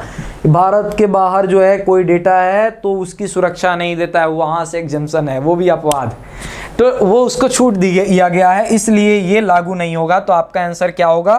क्योंकि यह जो है आउटसाइड इंडिया है, इसीलिए हमने कहा कि न्यूजीलैंड को ध्यान में रखेंगे। चलो अगले क्वेश्चन पे आ जाओ। If the personal data is defined as the any data about the individual who is indemnifiable by or and relation to the such data which of the following shall be classified as a personal data। कह रहे कि इसमें यह जो है किसी व्यक्ति को इंडेमनिफाई करने के लिए उसके जो है पर्सनल डेटा के रूप में क्या क्या आप मानते हैं? क्या क्या इसमें पर्सनल डेटा हो सकता है? उसका नाम हो सकता है, उसका एड्रेस हो सकता है, उसका आधार नंबर हो सकता है, तो सब हो सकता है। तो ऑल ऑफ द एबव इसका क्या हो जाएगा, आंसर हो जाएगा। यही तो पर्सनल डेटा है ना, जो भी आपसे रिलेटेड पर्सनल रिलेटेड जानकारी है पर्सनल डेटा है, ठीक। In which of the following cases the access of personal data shall be granted and a person whose data is accessed and possessed cannot be claimed personal data protection। कह रहा है कि इसमें कौन सा व्यक्ति जो है ये पर्सनल डेटा ग्रांट कर रहा है लेकिन उसकी डेटा एक्सेस किया जाता है और वो पर्सनल डेटा क्लेम नहीं कर सकता। देखिए कैन नॉट ध्यान में रखिएगा, पर्सनल डेटा क्लेम नहीं कर सकता है, ठीक। कह रहा है कि mister Z committed many robberies and police wanted to access their Aadhaar details and ये fingerprint data for the purpose of tracing. हमने बताया कि सिक्योरिटी के लिए यह जो है गवर्नमेंट अथॉरिटी जो है ले सकती है, तो यहाँ पर इसके खिलाफ ये क्लेम नहीं कर सकते ना, ए के खिलाफ ये मिस्टर ये क्या कर सकते हैं, कैन नॉट, यानी ए के खिलाफ इनको जो है नहीं प्रोटेक्शन मिलेगा। दूसरा, it is apprehended that the person ये identified as the mister G could be spread hatred among the various community. समाज में विभिन्न समुदाय में हेटर्ड जो है ये हो, which would be lead to the right, और जिसके कारण जो है राइट हो जाता है। And police intend to use the mobile number and other personal detail to mister G to purpose of the ये प्रिवेंटिंग सच ये क्राइम्स, और उस तरह के क्राइम को रोकने के लिए पुलिस को इनका पर्सनल डेटा की ज़रूरत है, तो वहाँ पर ये मांग नहीं कर सकते हैं कि हमारा पर्सनल डेटा लीक ना किया जाए, वहाँ पे पुलिस को मिल जाएगा इनका पर्सनल डेटा। तो ये कैन नॉट है तो ना तो ए कर सकते हैं ना तो बी कर सकते हैं, यानी बोथ है, इसमें आंसर हो जाएगा ए और बी, दोनों इसका क्लेम नहीं कर सकते। आगे आ जाओ, which of the following is correct, इसमें कौन सा जो है सही है।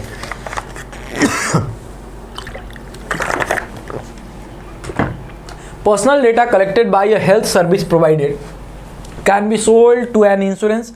कह रहा है कि हेल्थ सर्विस ने जो पर्सनल डेटा कलेक्ट किया है यह बेच सकती है, ठीक, यह क्या कर सकती है, बेच सकती है, ठीक, किसको, हेल्थ इंश्योरेंस को, ठीक है, by the service provider without the consent of concern person. देखिए विदाउट कंसेंट, यही तो प्रोटेक्ट करने के लिए होता है। अच्छा आपने देखा होगा ना, हम लोग जो है हमारा बर्थडे आता है, हमको जो है बर्थडे पे हमने गूगल पे बर्थडे डाला है अपना, हमने जीमेल को बर्थडे अपना दिया है, लेकिन वो फ्लिपकार्ट अमेजन वाले को कैसे पता चल जाता है इनका बर्थडे, रिकमेंड करने लगता है बर्थडे गिफ्ट, ठीक। तो वो चीज़ जो है ये कह रहा है कि विदाउट कंसेंट नहीं कर सकता, ये गलत, विथ कंसेंट कर सकता है, विदाउट नहीं। Personal data collected by the government can be use to whatever purposes. ये पर्सनल डेटा जो है वो गवर्नमेंट द्वारा अगर कलेक्ट किया गया है तो वो उसके द्वारा यूज किया जा सकता है जैसा भी उसको ज़रूरत हो, ये बात सही है, यही एग्जम्पशन दिया है, सरकार को छूट है। Personal data collected by the ये insurance company can not be, ये can be sold, mobile company बिल्कुल नहीं, वो नहीं बेच सकती है विदाउट कंसेंट, क्योंकि ये प्राइवेट अथॉरिटी है और कोई भी इंश्योरेंस कंपनी जो है मोबाइल कंपनी को नहीं बेच सकती हमारी data. All of the above ये गलत, तो क्या हो जाएगा आपका बी इसका राइट आंसर। तो ये जो है आपके चौथा पैराग्राफ रहा। लास्ट पैराग्राफ जो है हम लोगों को देखना है, जिसमें जो है ये हमने बताया ही कि यह जो है एक डिसाइडेड केस था डीवाई चंद्रचूड़ जी द्वारा, और उसमें ये मेन कंसेंट क्या है। देखिए सबसे पहले एक चीज़ को ये कंसेप्ट समझ लीजिए कि कोई भी शादी अगर आप करते हैं, मान लीजिए आप ये बिना बताए एक शादी आप किए हैं हिंदू मैरिज एक्ट के अंदर, एक शादी आप किए हैं और उसको अगर दूसरी आप शादी करते हैं उसके बाद अगर वो शादी पूरी तरह से अच्छे नियम कानून से हुई है और दूसरी शादी करते हैं तो वो शादी क्या होगी, वॉइड हो जाएगी या फिर वॉइडेबल हो जाएगी। वॉइडेबल का अर्थ जो है हम और जब पढ़ेंगे ये कॉन्ट्रैक्ट एक्ट तो और क्लियर आपको पता चलेगा, वर्तमान के लिए अभी जान लीजिए। वॉइड का मतलब होता है बिल्कुल ख़त्म कर देना, शून्य हो जाना। वॉइडेबल का मतलब होता है जो एग्रीव पार्टी है उसको पावर देना कि वेदर यू एक्सेप्ट और यू रिजेक्ट, मतलब उसके पास जो एग्रीव पार्टी है उसको हम दे दिए हैं चाहे हाँ कर या ना कर, तू है मेरी सनम वाली। तो ये वैसे ही जो है अगर आप दूसरी शादी करते हैं तो दूसरी शादी वॉइड हो जाएगी, और वॉइड से अगर मान लीजिए दूसरी शादी कर लिए और उससे कोई बच्चा हो गया, गलती आप दोनों की है, बच्चा क्यों भुगतेगा। इसी पर जो है ये जो है आपकी पूरी डिस्कशन है कि यह जो है कोई चाइल्ड बर्न हुआ, कोई बच्चे का जन्म हुआ वॉइड या वॉइडेबल मैरिज से, तो उसके राइट क्या होंगे। एक शब्द में समझ लीजिए, उसका राइट पूरी तरह से एक लेजिटिमेट चाइल्ड के बराबर होगा, यानी वो हर उसको ये प्रॉपर्टी में हिस्सेदारी मिलेगी जो औरस पुत्र यानी जो एक लेजिटिमेट चाइल्ड को मिलता, उस वाइफ को नहीं मिलेगी। जो सेकंड वाइफ जो है जिसके साथ मैरिज वॉइड या वॉइडेबल हो गया उसको नहीं मिलेगी, लेकिन उससे होने वाले बच्चे को पूरी तरह से राइट मिलेगी। इसी बात को लेकर के यहाँ पर ये डिस्कशन है। देखिए, the supreme court on September 1 held that a child born of void and voidable marriage can be inherent the parent share, वह जो है इनहेरेंट पेरेंट शेयर ले सकता है in a joint Hindu family property, joint Hindu family property में। A 3 जजेस bench, ये headed by the chief justice of DY Chandrachud, however clarified that such a child would not be entitled to right in or to be property of any other person in the family। ठीक, यह कह रहा है कि यह जो है इस तरह का बच्चे का वह जो है राइट या प्रॉपर्टी जो है, such child would not be entitled to right or to the property of any other person in family, किसी फैमिली के दूसरे व्यक्तियों में उनका अधिकार नहीं हो सकता उस बच्चे का, लेकिन पेरेंट्स में हो सकता है। Avoidable marriage is one that is made invalid bye husband और वाइफ थ्रू अ डिक्री। कह रहा है कि ये कोर्ट के इनिशियल जजमेंट जिसको डिक्री कहते हैं उसके द्वारा अगर कोई मैरिज को तोड़ दिया गया है, इनवैलिड करार दिया गया है आइदर बाय द हस्बैंड और बाय द वाइफ, तो उसको हम वॉइड या वॉइडेबल मैरिज कहते हैं। ठीक है, उसको वॉइडेबल मैरिज कहते हैं। ठीक है, अब void marriage in invalid at its by very ये इंसेप्शन, और वॉइड मैरिज उसे कहते हैं जो पूरी तरह से शुरू से ही वह नियम के खिलाफ वो शून्य हो गया। जैसे अगर मान लीजिए आप माइनर छोटी बच्ची के साथ शादी करते हैं, तो छोटी बच्ची अग्रीव है, आप बाल विवाह नहीं कर सकते, बट आप छोटी बच्ची को कोई उससे एतराज़ नहीं है, अब वो मेजर हो चुकी है, अब बच्चे हो चुके हैं और वो आपके साथ रहना चाहती है, वॉइडेबल मैरिज है। वो अगर चाहे तो उसको पूछा जाएगा, अगर आप साथ रहना चाहती हो मैरिज कंटिन्यू होगा, नहीं रहना चाहती हो मैरिज वॉइड हो जाएगा। लेकिन अगर आप एक शादी किए हैं और उसके बाद दूसरी शादी करते हैं, दूसरी शादी वॉइड हो जाएगी। तो ये आगे हम पढ़ेंगे, उसके ग्राउंड्स को हम पढ़ेंगे। Chief Justice Chandrachud said that the first step to the inheritance of child from a valid or void marriage would be ये ascertain to the exact share। देखिए, ascertain the exact share of his parents in the ancestor property, उसका जो पैतृक संपत्ति है उसमें exact share मिलेगा जैसे उसके पुत्र को मिलता। This could be done by the means of the conducting a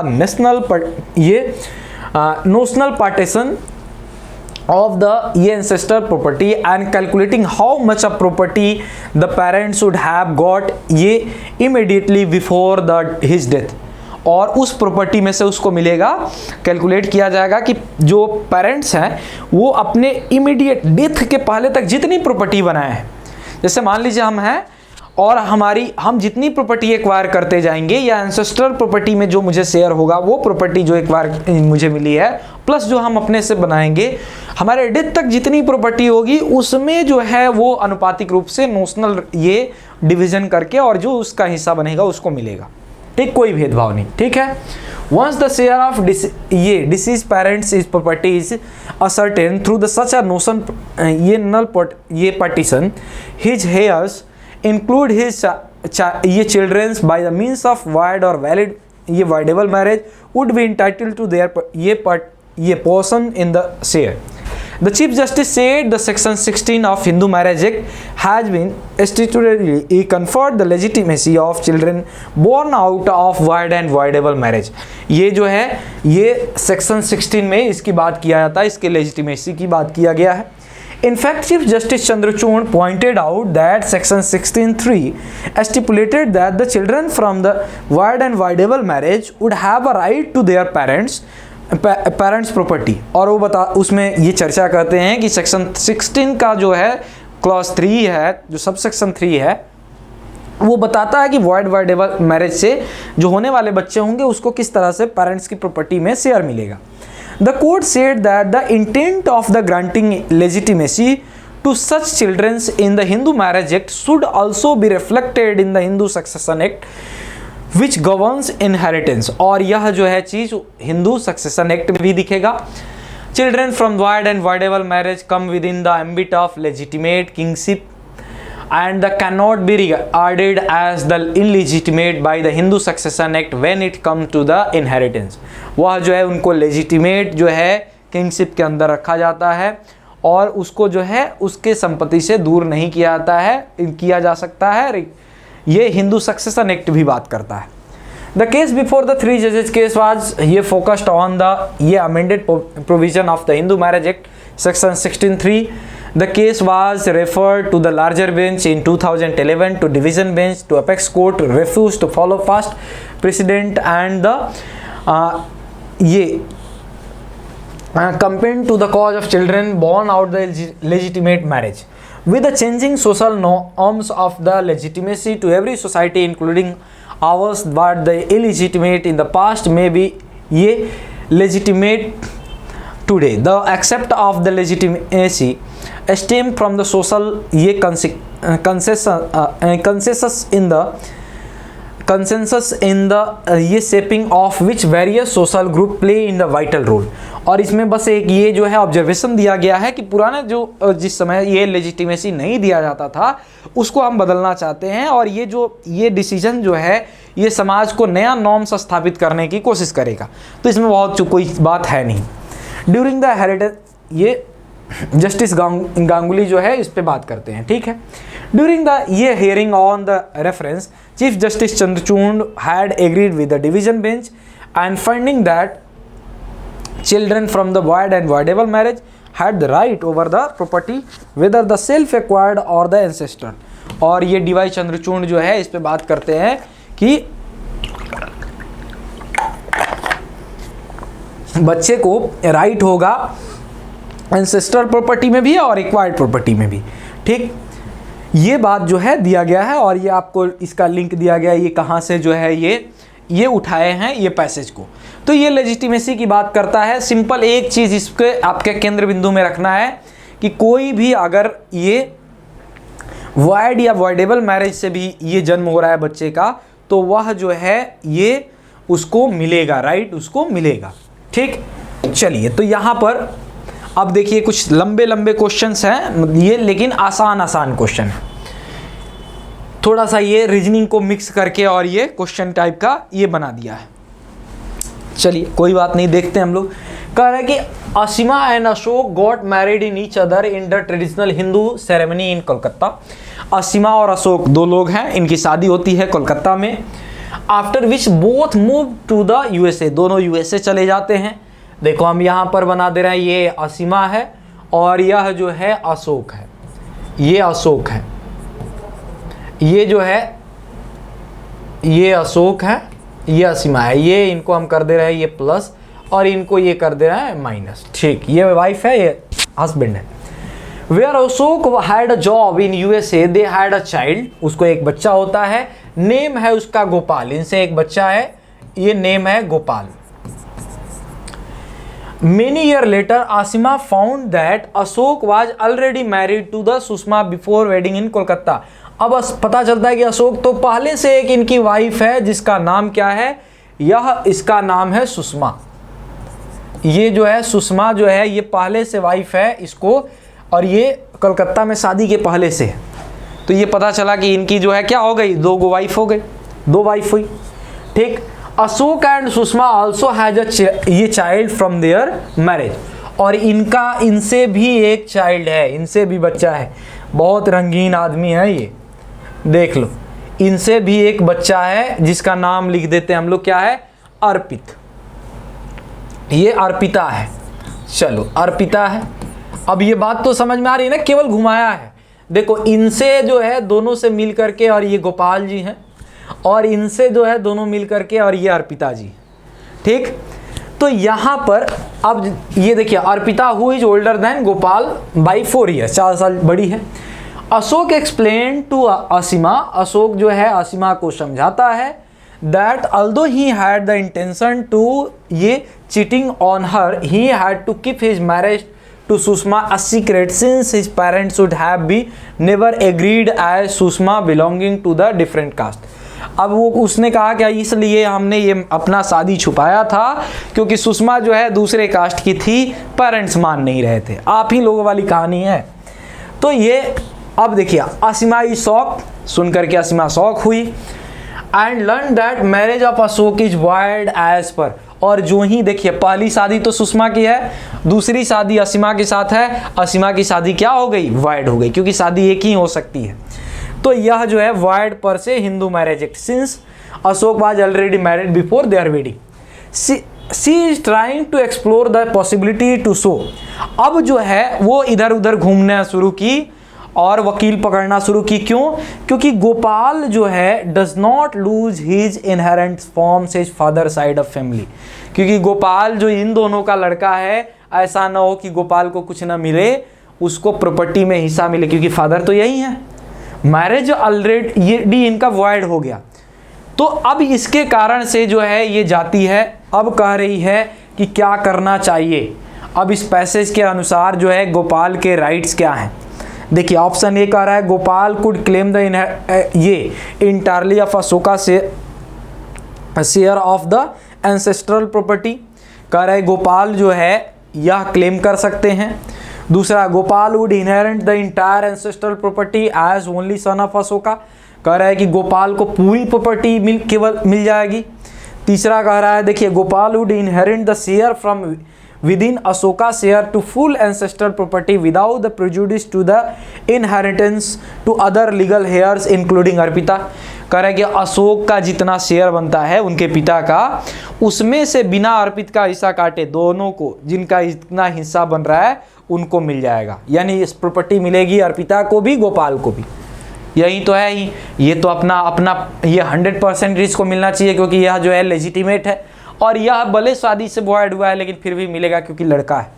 बात खत्म। देखो यही आपका आंसर हो जाएगा सी।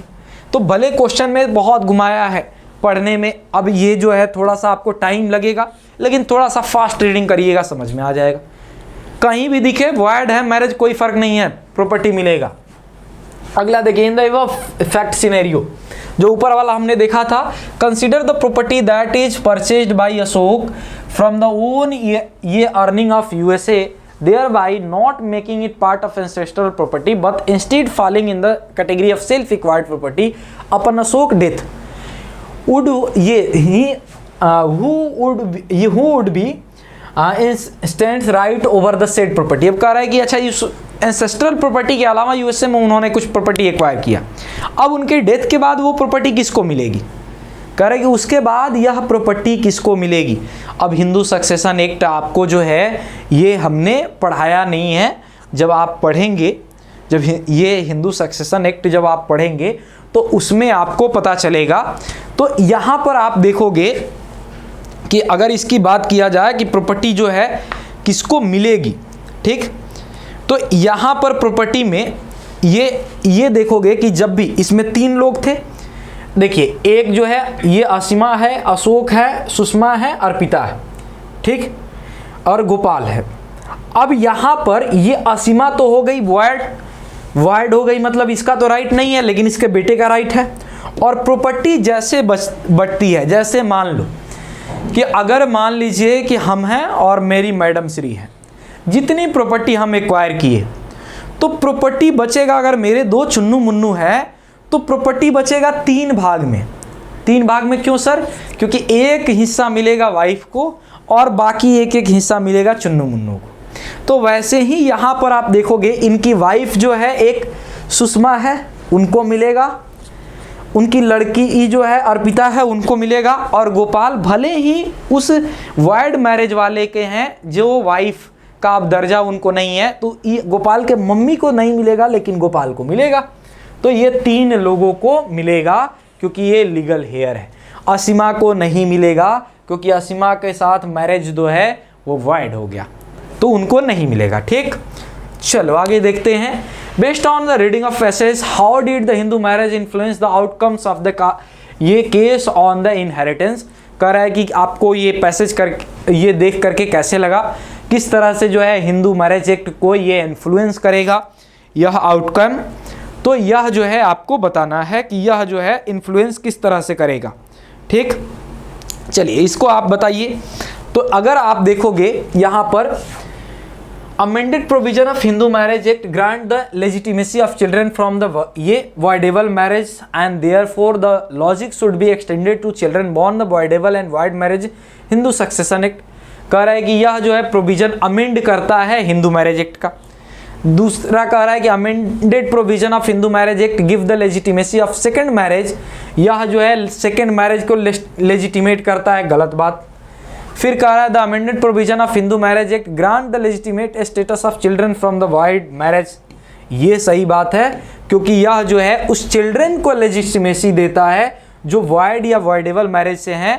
ठीक, तो यह जो है ये हिंदू सक्सेशन एक्ट तक एक्सटेंड करता है। यही बात जो है आप पैसेज में देखे थे, देखिए X regardless as legitimate Hindu succession act. ठीक, यही तो कर रहा है, तो इस पैसेज में ही ये बात थी, बस आपको जो है सेलेक्ट करना था। अब यहाँ पर ये और जो है क्वेश्चन ये देखिए उसी तरह का है, केवल इसमें बात बनाया, बाकी कुछ है नहीं।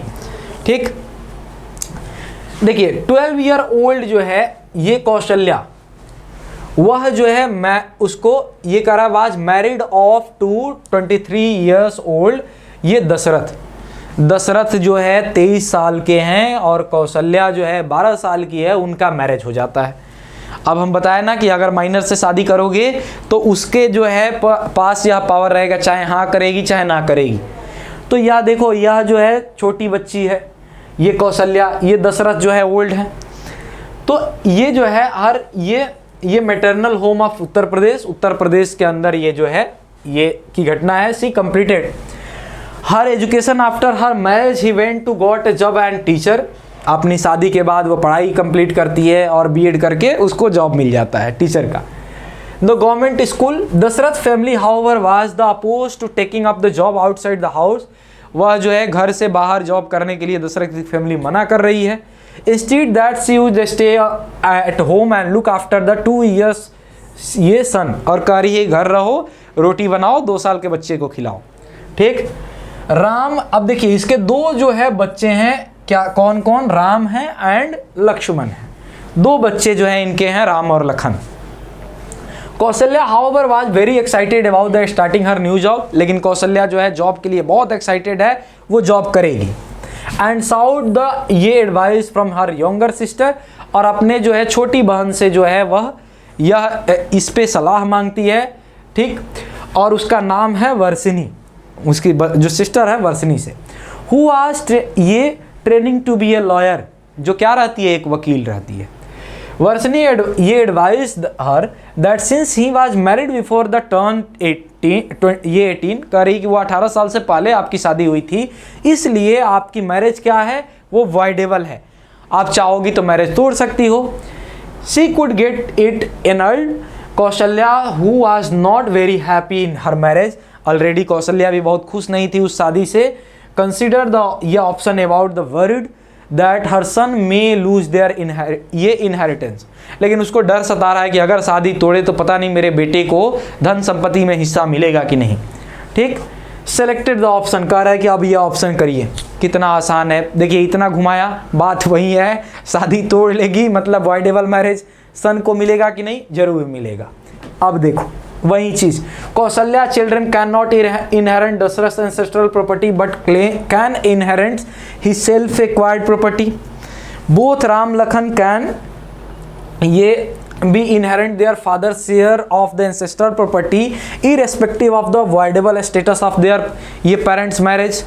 तीसरा कह रहा है if the Kaushalya decide to annul her voidable marriage she and her son would lose all rights, ये तो होगा नहीं, ऑल राइट्स तो होगा नहीं, तो क्या होगा, उसको शेयर मिलेगा, राम एंड श्याम को उतना शेयर जरूर मिलेगा जितना उसको एंसेस्ट्रल प्रॉपर्टी से उनके पेरेंट्स को मिला और फिर वो पेरेंट्स वाली इनको मिला।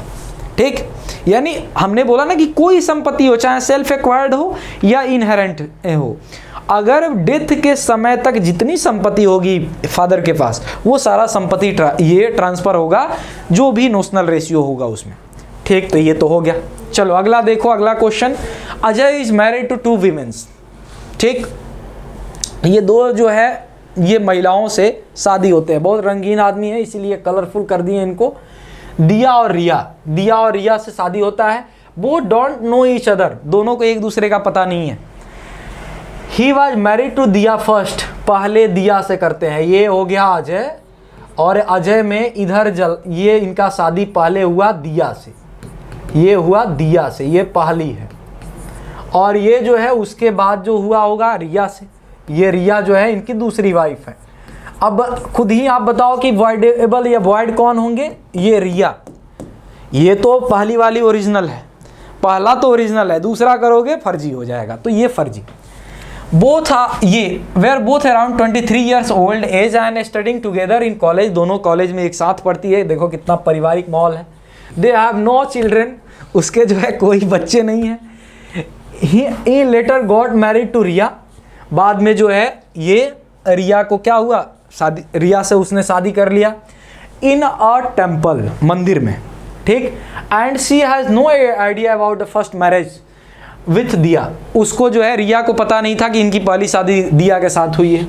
Ajay and Riya have 2 childrens, इनसे जो है 2 बच्चे हो गए इनके, 2 चुन्नू मुन्नू यहाँ हो गए इनके। नाम इनका हम रख देते हैं, देखिए एक का नाम है राज और एक का नाम है रानी। चलो बहुत सुंदर, रिया राज रानी सब हो गए। One day Riya found about the Diya from once the, ये अजय कॉलेज लाइफ, 2 बार जाएगा टकराएगा ही। एक दिन अजय का एक फ्रेंड क्रांतिकारी है, वो बता दिया सब कुछ रिया को दिया के बारे में कि ये भी है। She wanted to divorce Ajay, इसलिए वह जो है अब तलाक देना चाहती है। Find out their marriage to him is void since he has already married at the time, क्योंकि वो मैरिज जो है वाइड हो गया और क्योंकि पहले से उनकी वो शादीशुदा है दिया के साथ। At a loss, she goes to a lawyer to find out what the right of her children to inherit, और इसके लिए वकील के पास जाती है, पूछती है कि मेरे बच्चे का राइट क्या होगा। तो खुद आप भी बताओगे कि क्या राइट होगा। अब कह रहा है कि he would say that her children can still inherit property from Ajay thanks to the Supreme Court judgment। कह रहा है कि वह कहेगा कि उसके बच्चे को ये इनहेरेंट प्रॉपर्टी में राइट मिलेगा और सुप्रीम कोर्ट के जजमेंट को धन्यवाद देगा, क्योंकि ये सुप्रीम कोर्ट के जजमेंट के कारण से हो रहा है, ठीक। दूसरा कह रहा है he would advice her to get her marriage registered so that they can, फर्जी बात, वो कहेगा कि जाकर मैरिज रजिस्टर करा लो, कुछ भी कराएगी, पहला वाला शादी है तो ये शादी नहीं, ठीक। तो ये तो ऐसे ही फर्जी बात कह रहा है। He would advice her to ignore her marriage and with Ajay since any way to, go कह रहा है कि वो मैरिज को इग्नोर करे। कानून की भाषा है, ये समाज की भाषा है नहीं, तो ये तो ऐसे ही गलत। He would advice her to speak to Diya and sort it out with her so that her children can inherent property since she would have been the, ये फाइनल से करिए कि जा करके दिया से बातचीत करेगी, समझौता करेगी। बताओ ये गलत बात, दोनों वाइफ कैसे बात करेगी? ये तो और क्रांतिकारी, मतलब वह क्या होगा, उसको वह जो है अपने चिल्ड्रंस के लिए धन्यवाद कहेगी, क्योंकि सुप्रीम कोर्ट, अभी हम लोग सुप्रीम कोर्ट का ही जजमेंट तो पढ़ रहे थे डी.वाई. चंद्रचूड़ साहब का, उन्होंने ऐसे क्रांतिकारी फैसला दिया कि अब सारे बच्चों को ये राइट मिलने लगा, तो thanks to supreme court judgment, ठीक। अगला आ जाओ, सेकेंड लास्ट क्वेश्चन है। In the above scenario Riya wants know if there is any way in which the judgment can come to her aid while inheriting property owned by Ajay, what would be current position of law? कह रही है कि ये जो पुराना scenario आपने समझा, रिया ये जानना चाहती है कि if there is any way in which the judgment can come to her aid while inheriting, कह रहा है कि क्या कोई भी ये उसको सहायता दे सकती है ये प्रॉपर्टी। तो यहाँ पर देखो, ये करंट पोजीशन ऑफ लॉ पूछा है, ये सुप्रीम कोर्ट का जजमेंट नहीं पूछा है, ये लॉ का पोजीशन पूछा है। कह रहा है कि no she can not inherent position ये property as the judgment merely talk about the right of children. उसको प्रॉपर्टी मिलेगा क्या रिया को? कभी नहीं मिलेगा, क्योंकि केवल और केवल ये जजमेंट बच्चों के लिए बात करता है। वह जो है शादी वाइड होते ही उनकी स्टेटस वाइफ की खत्म हो जाती है, कोई उसको एक चवन्नी नहीं मिलेगा। तो यह जो है ये क्या होगा, no she can not inherit property as the judgment merely talk about the right of children from void marriage. ठीक, चलो अगला देखो यहाँ पर स्मृति के बारे में कह रहा है, वैसा ही कुछ है, बस केवल बात बनाया है। Smriti first marriage was void due to being with in the prohibited degree of relationship. कह रहा है कि स्मृति का पहला जो है मैरिज वॉइड हो जाता है कुछ कारणवश, प्रोहिबिटेड डिग्री आपको पढ़ाएंगे आगे, ठीक। उसके बाद जो है अब देखिए कह रहा है कि Dhanalakshmi who is the daughter of Smriti, Dhanalakshmi वो स्मृति की पुत्री है, फ्रॉम हर फर्स्ट मैरिज, जो पहले शादी से है, ये confront her mother once she finds her identity demanding her share in her mother's ancestor property. Smriti however subsequently married, ये ध्रुपद, स्मृति की आगे शादी किससे हो जाती है, ध्रुपद से हो जाती है, and has 2 daughters with him, Ira and Sira, और उससे 2 लड़कियां होती है, एक ईरा होती है, एक सीरा होती है, and is not interested to giving him property to Dhanalakshmi, और वह जो है धनलक्ष्मी को ये प्रॉपर्टी में हिस्सा देने के लिए वह जो है ये पहले से तैयार नहीं है। Dhanalakshmi decide to assert her right in the court of law, इसलिए धनलक्ष्मी कहाँ जाती है, कोर्ट में चली जाती है। अब धनलक्ष्मी को क्या मिलेगा, क्या धनलक्ष्मी को शेयर मिलेगा, ठीक।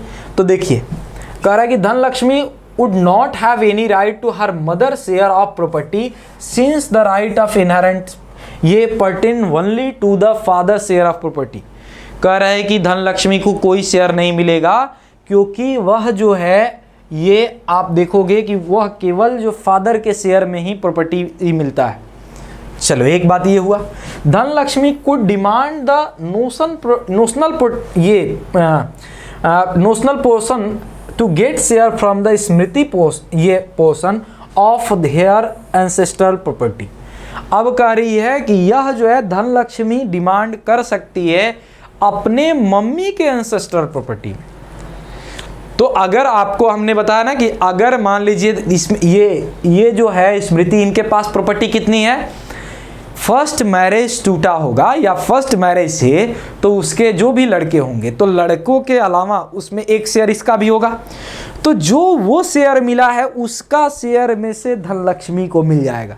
फर्दर जो ध्रुपद वाला है उस ध्रुपद के शेयर में से कुछ भी नहीं मिलेगा। तो क्या होगा, धनलक्ष्मी को ये जो स्मृति के जितना हिस्से का प्रॉपर्टी है उसमें से ये जो है एक हिस्सा मिलेगा। तो ये जो है हम लोगों का आज 2024 का जो क्लैट एग्जामिनेशन हुआ था उसमें ये आपके जो है क्वेश्चन पूछे गए थे। अब आपको एक कॉन्फिडेंस आएगा, आपको वर्क किस पे करना है बाबू, केवल इंग्लिश पढ़ने पे और तेजी से पढ़ने पे। बाकी अगर आप क्वेश्चन के लेवल देखोगे आप कर सकते हो, आप जो है इजीली ये, और ये केवल एक सब्जेक्ट की बात नहीं है, आप जो है लीगल की भी बात को देखोगे, चाहे आप जो है अगर ये लॉजिकल रीजनिंग की बात देखोगे, आप जो है इंग्लिश लैंग्वेज की बात देखोगे, जीके करंट अफेयर की बात करोगे, सब चीज़ जो है इसी तरह से आपसे हो सकता है। तो आप जो है इसका आप ये बहुत अच्छे से इसको तैयारी करिए, अपने आप का असेसमेंट कीजिए। जो और 1-2 साल का हम आपको ये जब कराएंगे तो आपको एक पैटर्न भी पता चल जाएगा। फिर हम जो चीज़ें जो इसमें स्टैटिक वाले पार्ट थोड़ा थोड़ा आ रहा है, जैसे ये प्लेंटिफ क्या होते हैं, एक्यूज क्या होते हैं, ये कन्फ्लिक्ट विथ लॉ क्या होता है, वो सारी चीज़ों को हम जो है धीरे धीरे डिस्कस करते जाएंगे। और ये मान के चलिए कि आपके पास अगर सच में आप तैयारी करना चाहते हैं तो अभी भी पर्याप्त समय है, आप कर सकते हैं तैयारी with in this time frame. ठीक, तो आज के लिए बस इतना ही, फिर मिलेंगे हम अगले लेक्चर में। तब तक के लिए थैंक यू, गुड नाइट। और एक ये आपके रिव्यू ज़रूर हमको मिलनी चाहिए, आपको ये लेक्चर कैसे लगा, आपकी कॉन्फिडेंस बूस्ट हो रहा है कि नहीं, ये लेक्चर आपके लिए हेल्पफुल है कि नहीं। क्योंकि हमने ये ज़्यादा टाइम इसीलिए लिया है कि आज पहला लेक्चर था और आपको केवल आंसर नहीं बताना था, आपको समझाना था, स्पेशली उस लैंग्वेज बैरियर को तोड़ने के लिए जो एक मार्केट में ये बना हुआ है कि केवल इंग्लिश मीडियम वाले ही बच्चे क्लैट करते हैं। हिंदी ये हम मान रहे हैं और ये सत्य भी है कि हिंदी मीडियम में इसका एग्ज़ाम नहीं होता है, एग्ज़ाम तो आपको इंग्लिश मीडियम में ही देना है, पेपर आपके इंग्लिश मीडियम में ही होंगे। लेकिन अगर इंग्लिश में आपकी थोड़ी भी पकड़ अच्छी है, आप अगर इंग्लिश को समझ लेते हैं तो आप पैसेज को समझ करके इंग्लिश में जवाब दे देंगे, क्योंकि वहाँ इंग्लिश लिखना नहीं है, इंग्लिश को पढ़ करके आपको जवाब देना है। तो चलिए आप जो है तैयारी करिए। Thank you, good night, bye bye.